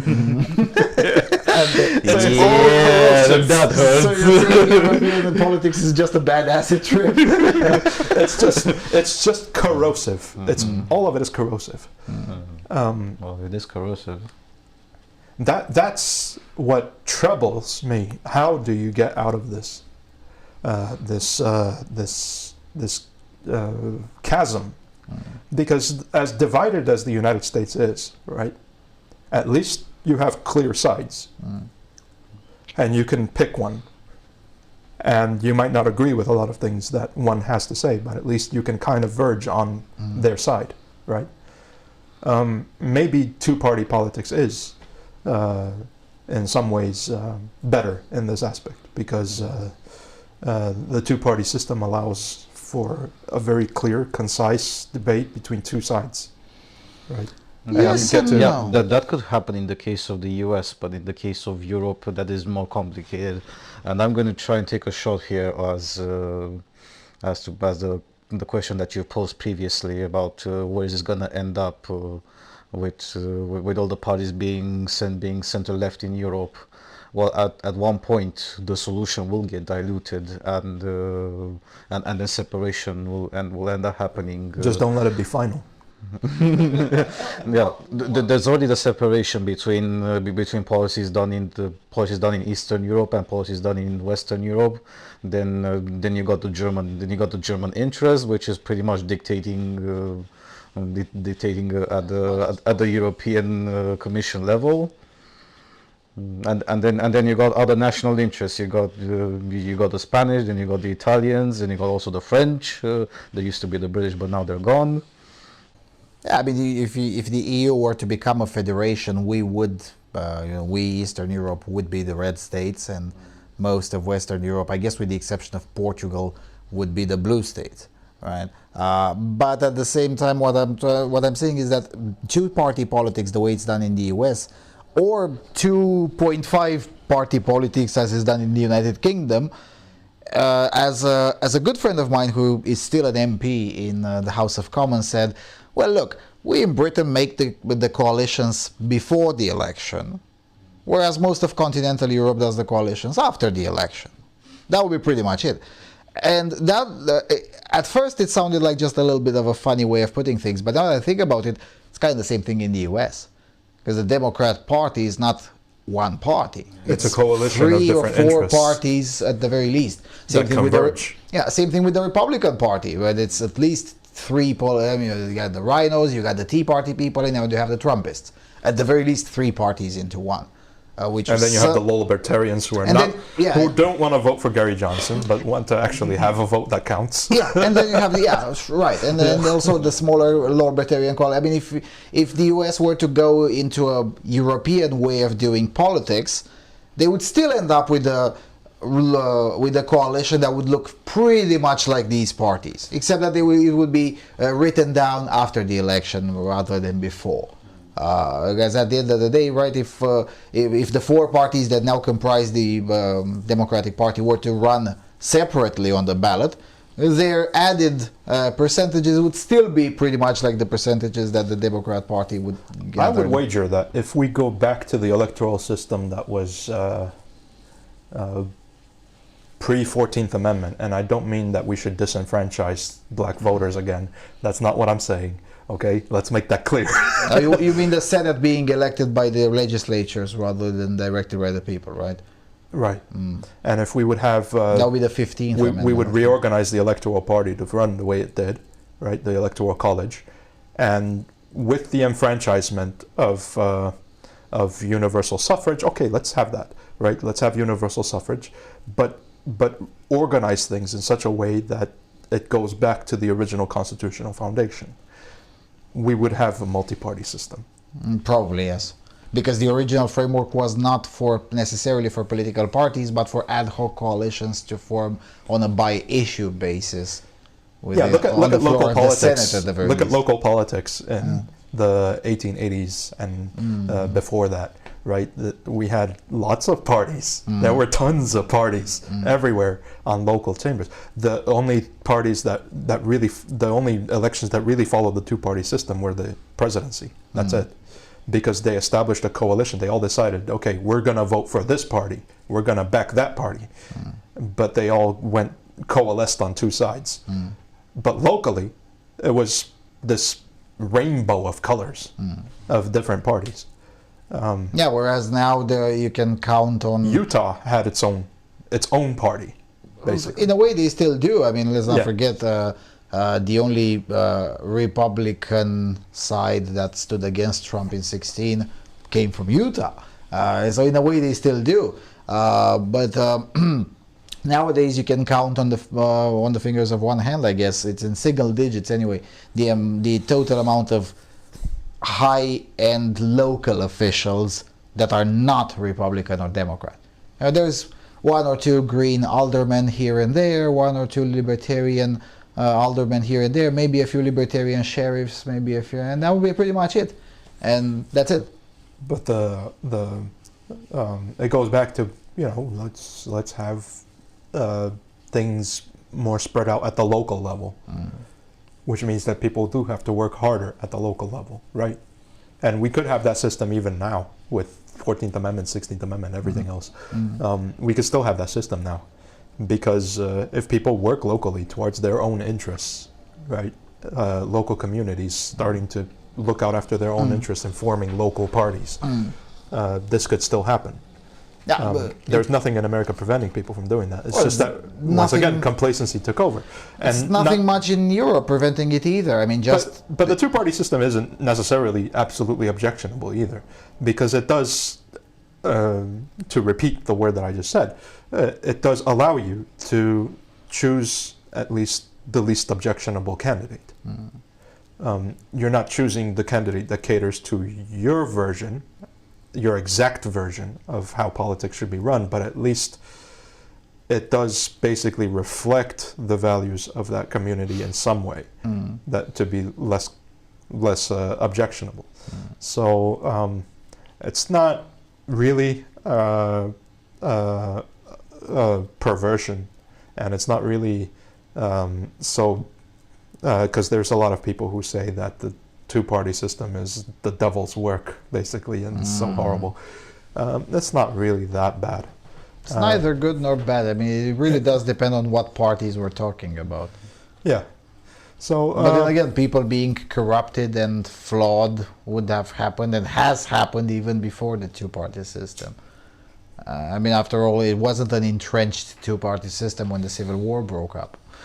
So, and that was definitely before the 1880s, right?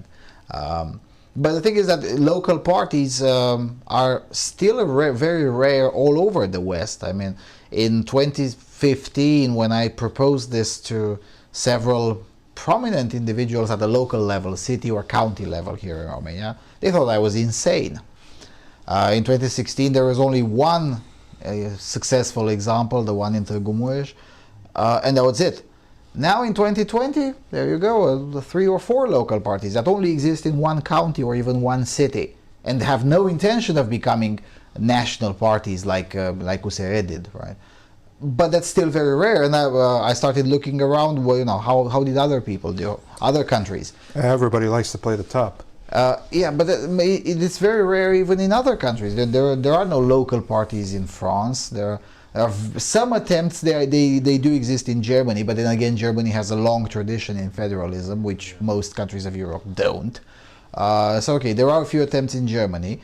None that I'm aware of in Sweden, none that I'm aware of in France, definitely none that I'm aware of in Portugal. Okay, Spain, but then again, Spain is 2 or 3 countries in one, so they kind of have to. You got the Catalans, you got the Basques. Yeah, and the Andalusia is kind of a different country than the rest of proper Spain. And then you have Granada as well. Yeah, and Granada is also kind of a different country, that's true. But even there, right, okay, going with the Spanish example, Podemos was supposed to represent the Catalan left, but eventually ended up a national party. It's no longer really that representative of the Catalan left, at least not the way it started. Because it went for mass appeal. Yes. which in the case of Podemos, I'm glad they did, because that flattens them faster. But still, we don't have, neither in definitely in Europe, we don't have a tradition of like that, of representing or trying to represent communities that are at the local level. Everyone wants to play at the top. Because it's democracy. Democracy does that. If you have, well, it depends, because democracies are organized differently all throughout Europe, right? But most of Europe has very much more democratic values than the United States. That's true. And I'm not talking about political party. You know what I'm talking about. Yeah. The way that the elections are organized are much more democratic. Most countries than how in they Europe are democracies rather than republics. That's true. Yeah, and more importantly, not necessarily republics, but look at the Cantonic Organization of Switzerland, for example. We're talking about federal republics. It's, Federal republics. Yeah, Switzerland is more of a confederation. I think Romania would benefit from cantonizing a little bit. Yeah, but it's the public is not ready for it. Yeah, no, I agree with you, but the public is not ready for it. The public is not ready, plus there are 150 years of centralized tradition that you have to fight against. Well, you need a catastrophic collapse to make something like that happen in the first place. Good Chaos breeds change. Entropy does not like chaos. So you can't have an entropic system in the midst of chaos. That's how Romania was reorganized by the revolution. Yeah. We would have still had Ceausescu if the revolution. Well, he wouldn't be alive anymore, but we would still have the Ceausist philosophy if there was no revolution, right?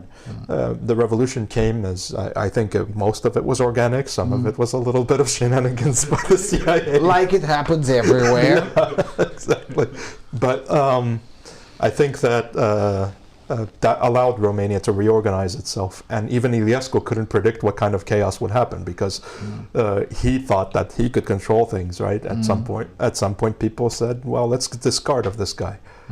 Even though at some point, slowly, there will be some transfer from of powers and decisions from Bucharest to a local level. The way that Romania reorganized itself. By the way, COVID provided a very good opportunity. Because eventually the bureaucrats had to say, look, we have no idea what the fuck we're doing, so at the very least let the mayor be politically responsible for it. And the way that Romania reorganized after the revolution, though, treated Ceausescu as the disease, not the symptom. Ceausescu was just the symptom. And a lot of Ceausist policies still remain today. Yes, that's true. In Romania. And that is because people said Ceausescu bad, communism not so bad. Not so bad. Needs to be reorganized into something else. That Iliescu was still a communist when after the revolution happened. Promised socialism with a human face. Socialism with a human face, like Sweden. That he explicitly quoted the Swedish example, but then he stopped using that rhetoric because 1 year later Sweden collapsed economically. The leader of Yugoslavia, I forgot his name. Tito. Yeah. Josip Broz Tito. He was the one who coined it. I think, yes, right? Yeah. Socialism with a human face, but Iliescu was saying socialism with a human face like Sweden. That was in January 1990. Then July 1991, Sweden collapses economically, and then Iliescu stops talking about Sweden for the rest of his life. I mean, he's still alive today, but he definitely doesn't talk about Sweden. But at the very least, these kinds of chaotic / traumatic events do provide an opportunity for reorganization, for a great reset, right? For the fortification of an election. Because sticking around with the topic of devolution of powers, COVID provided a very good opportunity for that. Not chaotic enough. Not chaotic enough. I agree. Not it's too slow. There has to be a catastrophic collapse. Yeah. Let's wish Mr. Kutsu good luck. People forget the Civil War was a catastrophic collapse for the United States. It allowed itself to reorganize. That's how the radical Republicans took power and maintained that power for quite a while. Ulysses S. Grant, and even Theodore Roosevelt, even though being a progressive and starting the whole movement, which just became a complete perversion. But to a massive extent, I mean, Theodore Roosevelt had very revolutionary things to pass, and that was an era of constant revolutions happening in the United States, for good or for bad, for better or worse. And Woodrow Wilson was the heap on top of that, that ended that period, because then after Woodrow Wilson came another cultural shift, another chaotic moment, which was World War One. Right, during his presidency, and then after his presidency, the League of Nations, I mean, that was a joke. But it was not only World War One, but also another one that has for some reason fell out from the history books, was a period of prohibition. That was and the Spanish flu. And the Spanish flu. Remember, all those things came together. All those things came together and caused another moment of massive chaos, which resulted in Coolidge. And what came by? The Roaring Twenties, the massive liberalization, unfettered, of the United States. Paved roads went from, I think, roughly 30 kilometers to 3,000. We had, there was so much going on, so much private initiative, so much industry. And there was the gospel of wealth. It was said, the gospel of wealth. This was from taken from the Gilded Age, and basically saying that, there were some mistakes that happened in the Gilded Age, and we will correct them by providing more free enterprise, more, decentralization, more competition, and just you saw this build up. It looked like a snowball. It was just taking off, right, because of that chaos. Chaos created opportunity. Yeah, what was it? That guy from Game of Thrones saying chaos is a ladder. Well, that's right. Yeah, Europe didn't go through that.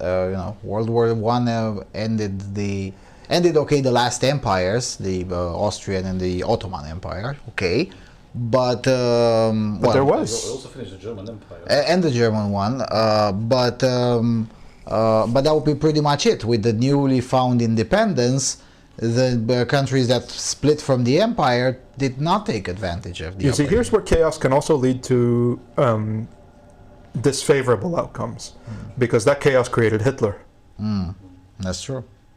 Adolf Hitler took advantage of the situation with Hindenburg, right? And yes, I pronounce like a Bavarian. Get over it.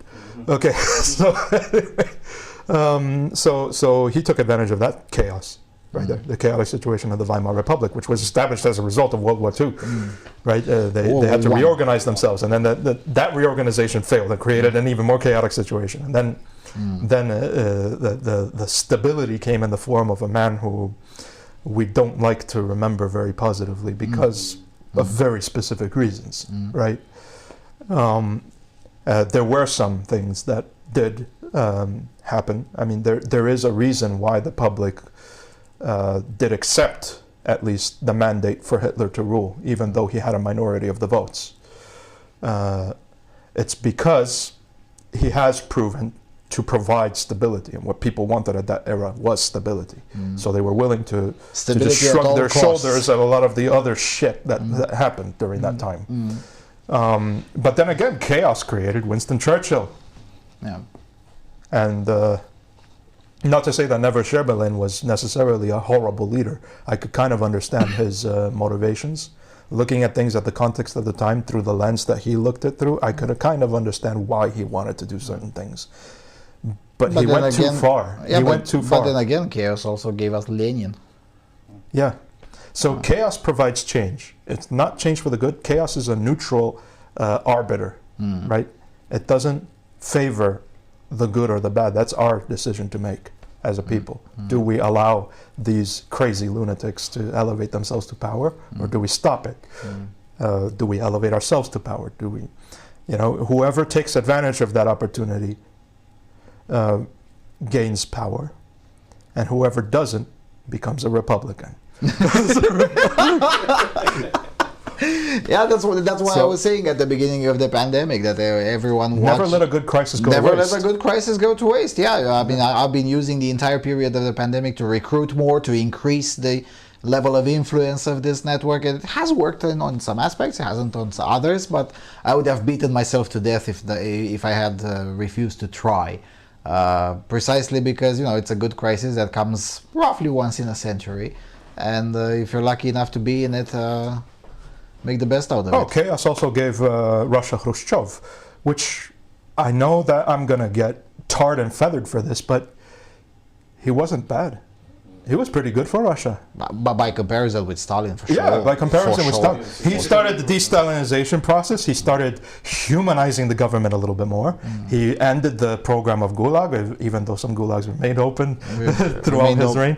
But remained open until 1991. So. Yeah. The space program happened.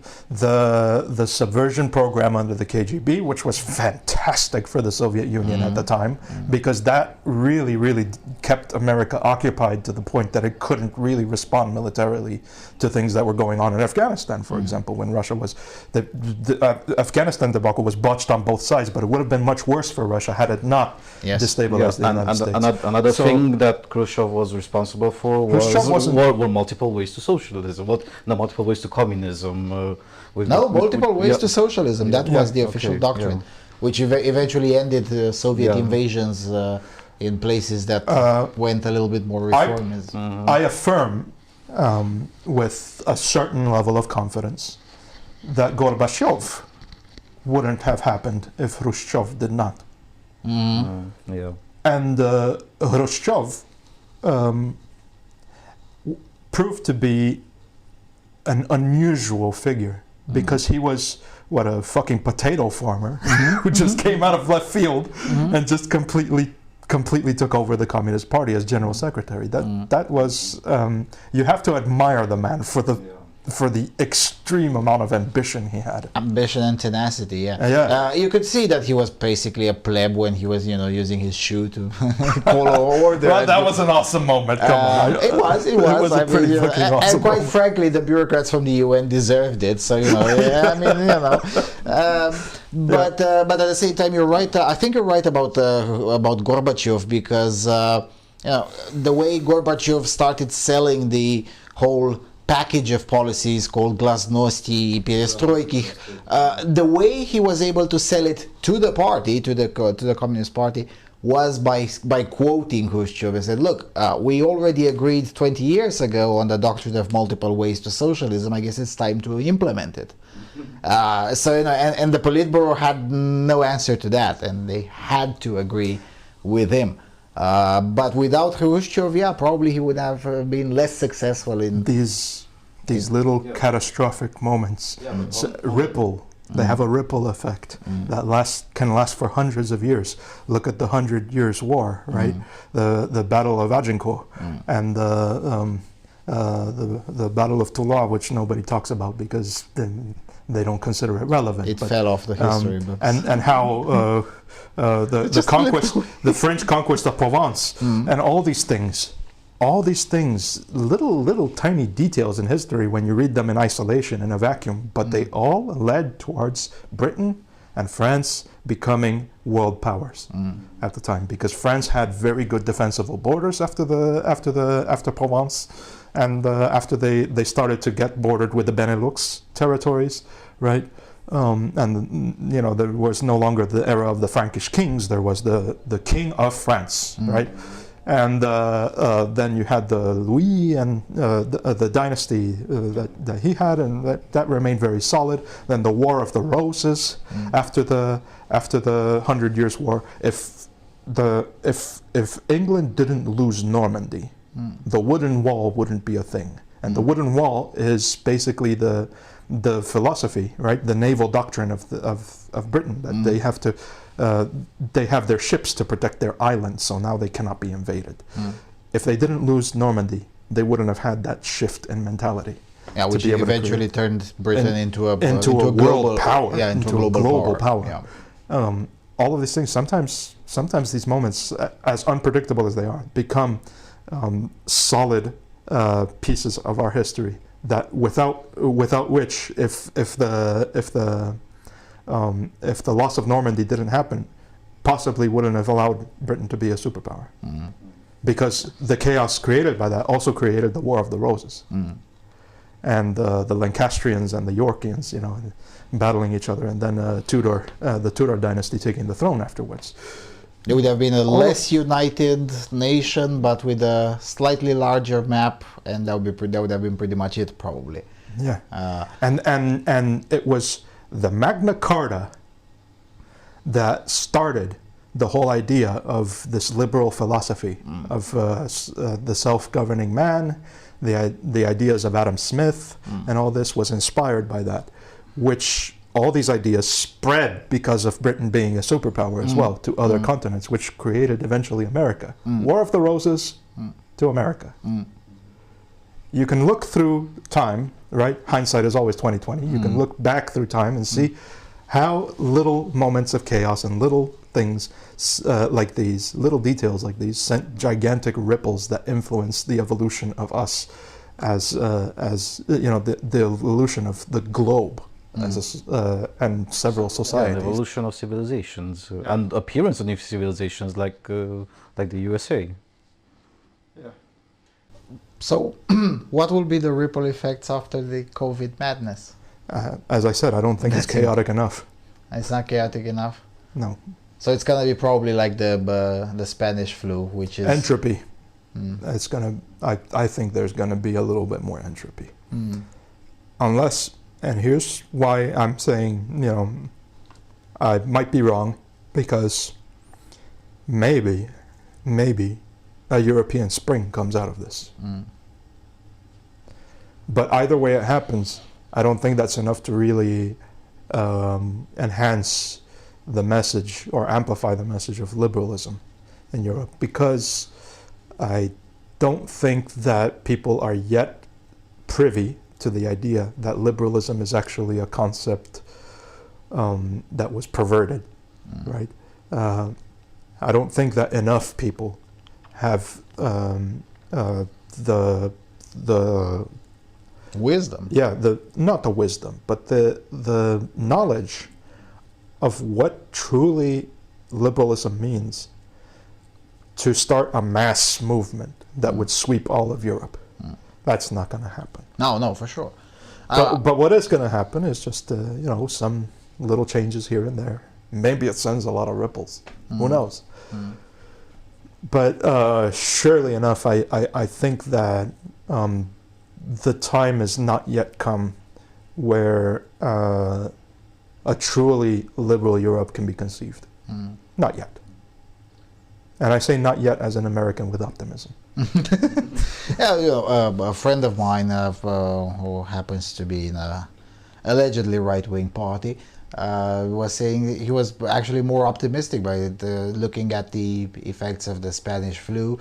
You know, he's an engineer, so he looks things through a very rigid perspective, not necessarily dogmatic, but definitely rigid. He was saying, look, the Spanish flu was pretty terrible, but once it ended, the Roaring Twenties followed, and you know. But why did it follow? Yeah, that's true. So he was saying that probably something like that may happen now as well. There are a lot of loopholes in that argument. The line of reasoning is no two catastrophes end the same way. Well, there is a catastrophe coming. The economic The downturn. battle between the Ming and the Manchu didn't end the same way as the 100 Years' War did. Yeah, that's true. So, although it did establish the Qing dynasty, which was a very stable government for a while until it got perverted, as all dynasties in China did throughout history.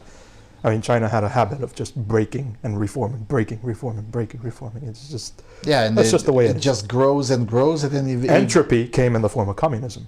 Yeah. And eventually it implodes. Now, this time around it grows and grows, but I don't think it will implode necessarily. No.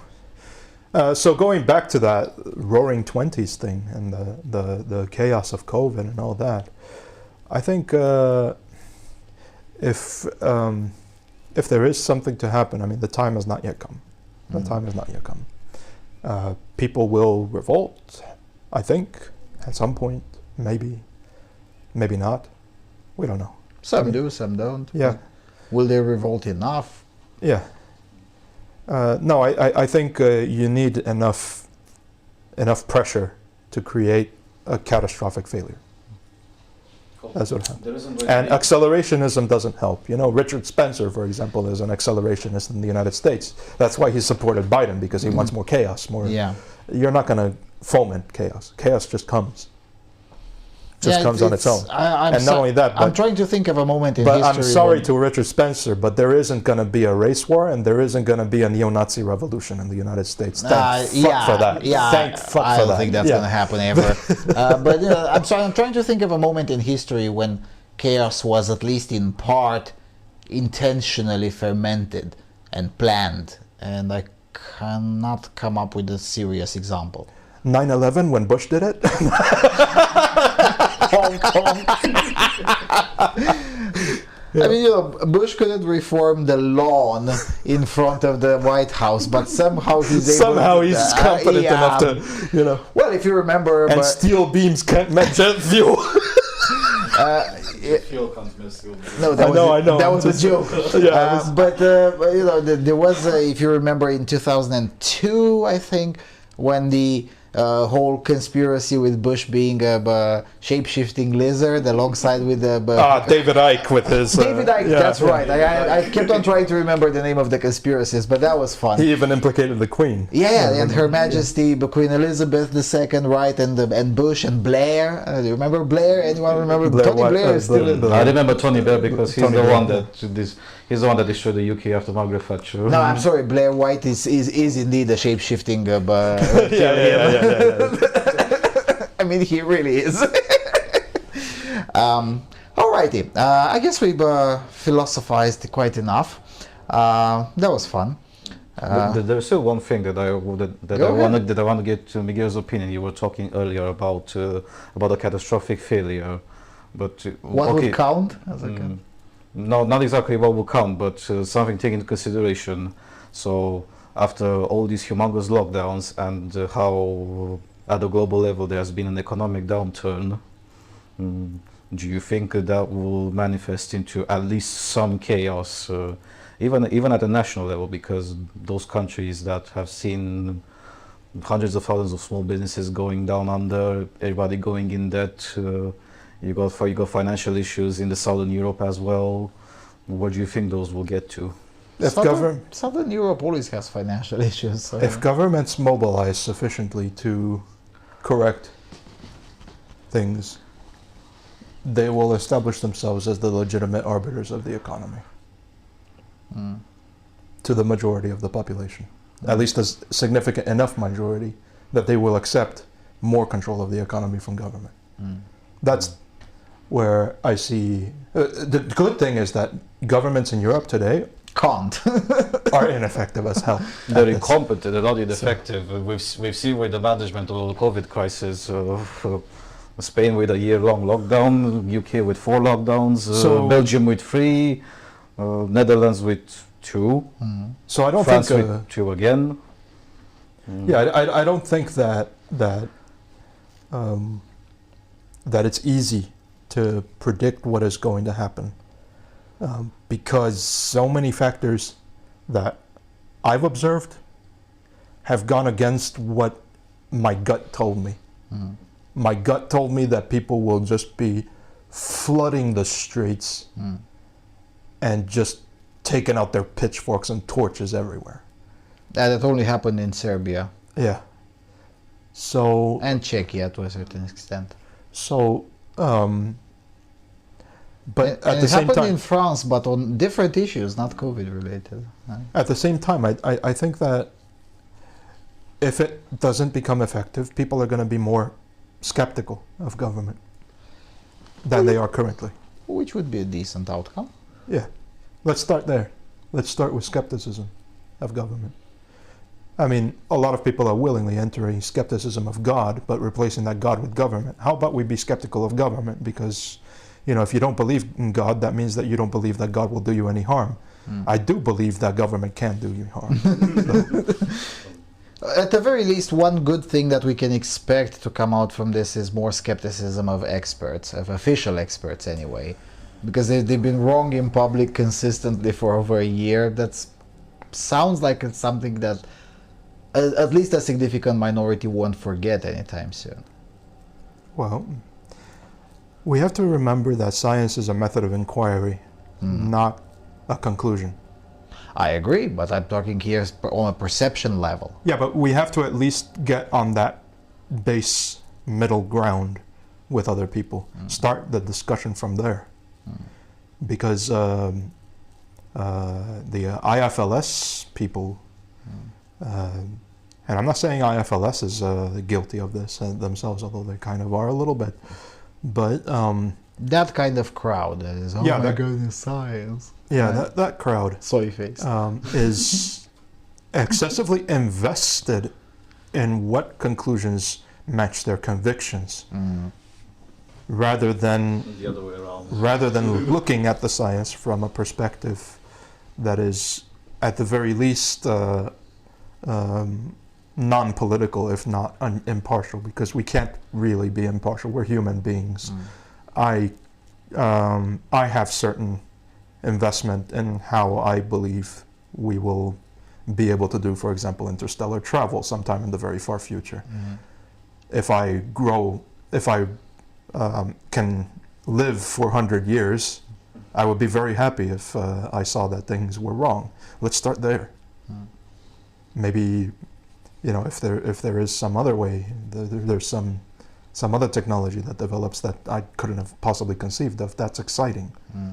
If there is something that a variable, a wrench thrown into things, that creates excitement, right? That should create excitement. People are not excited at that. People are not excited at being wrong,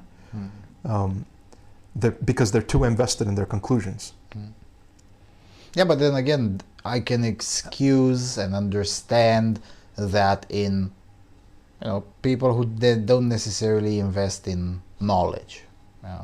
I can certainly excuse even a school teacher, let alone, I don't know, a carpenter. Nothing against carpenters, but carpenters have to be good at their specific trade, not necessarily at interstellar travel, right? But at the same time, I cannot excuse that in people who should know better, right? The Faucis of the world. Or what's that guy with the associate's degree in engineering? Bill Nye. Yeah, but well, I got an associate's degree in nothing, so. Yeah, but then again, and we have a few examples locally here as well. If you profess yourself you know better, you should at least start from the correct premise. And oftentimes you see better, or at least healthier, skepticism from people who are not in the field than from the people who are in the field. So there's a lot of corrosive corruption within capital S science itself, and last time that happened, it didn't end pretty well. Just saying. We also have to accept that medicine is a soft science. Despite, there is clear results from medicine. We can clearly see that patients with cancer are surviving at higher rates because of our studies in medicine. But the studies in medicine are piggybacking on top of our studies of microbiology, of biochemistry, and these things are the ones that started the foundation upon which we are able to treat cancer patients better. Medicine simply implements those ideas and transports them into an infrastructure, transports them and trains their doctors to be able to do it, right? So it's a science that relies on other sciences for its information and conclusions, which, considering that the sciences underneath it tend to still shift little by little sometimes, and we do refine our perspectives on certain things, that also should cause a change in medicine. And right now, unfortunately, we have moments in which medicine becomes established doctrine rather than something that we can explore other options with.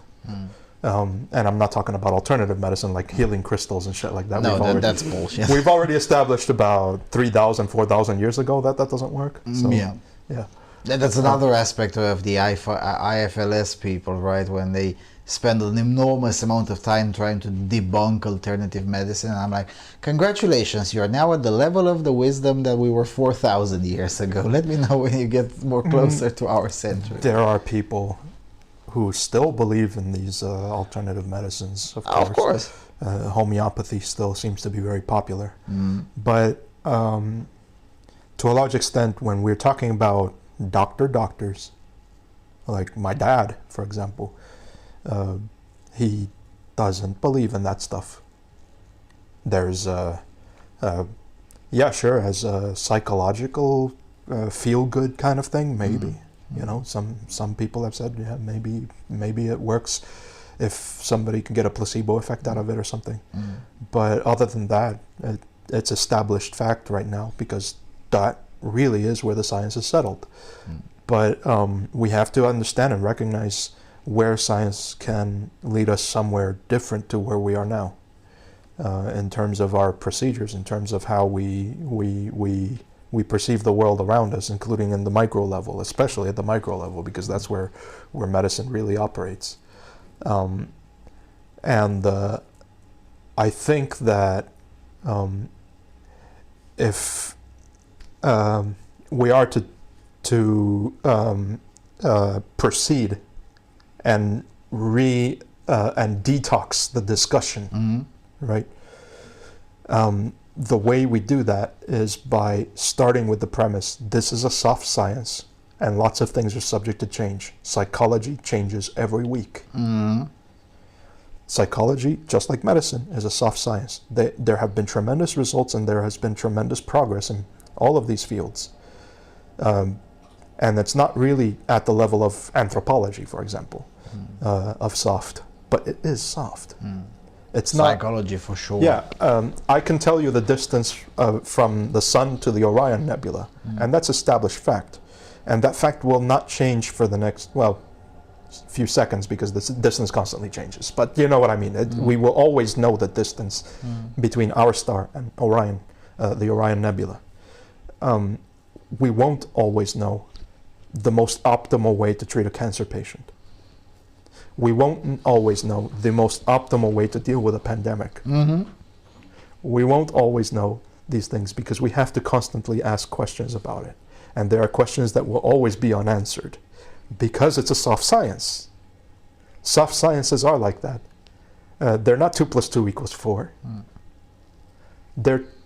They're 2 plus what equals what. We don't have all the variables. All right, so we ended in a neither happy nor sad way, so that's appropriate enough for the Freedom Alternative Network. All right, thanks a lot for taking the time. Thanks a lot to you all for spending the ungodly amount of time watching this. And I'll see you around. I have no idea when we'll ever be taping episode 4, but hopefully once again this year, if not next February. Maybe I come to Cluj. Or maybe you come to Cluj, because episode 2 was, I think, on my sofa, or was it episode 1? I think so. No, episode 1 was episode on the sofa, 1, on the sofa, right? And the 2 was also in this dungeon. Come on, this dungeon is cute. It's a perfect place to do philosophy. Nobody can hear you from here. There's barely any telephone. It's like space. Nobody can hear you scream. You know? Right. And it's barely any telephone signal, and the window is mostly blinded. It's just a perfect place to put the camera and start talking shit, and then you get to edit the most outrageous part out of it before publishing it. All right. Thanks a lot for watching. Cheers. Take care.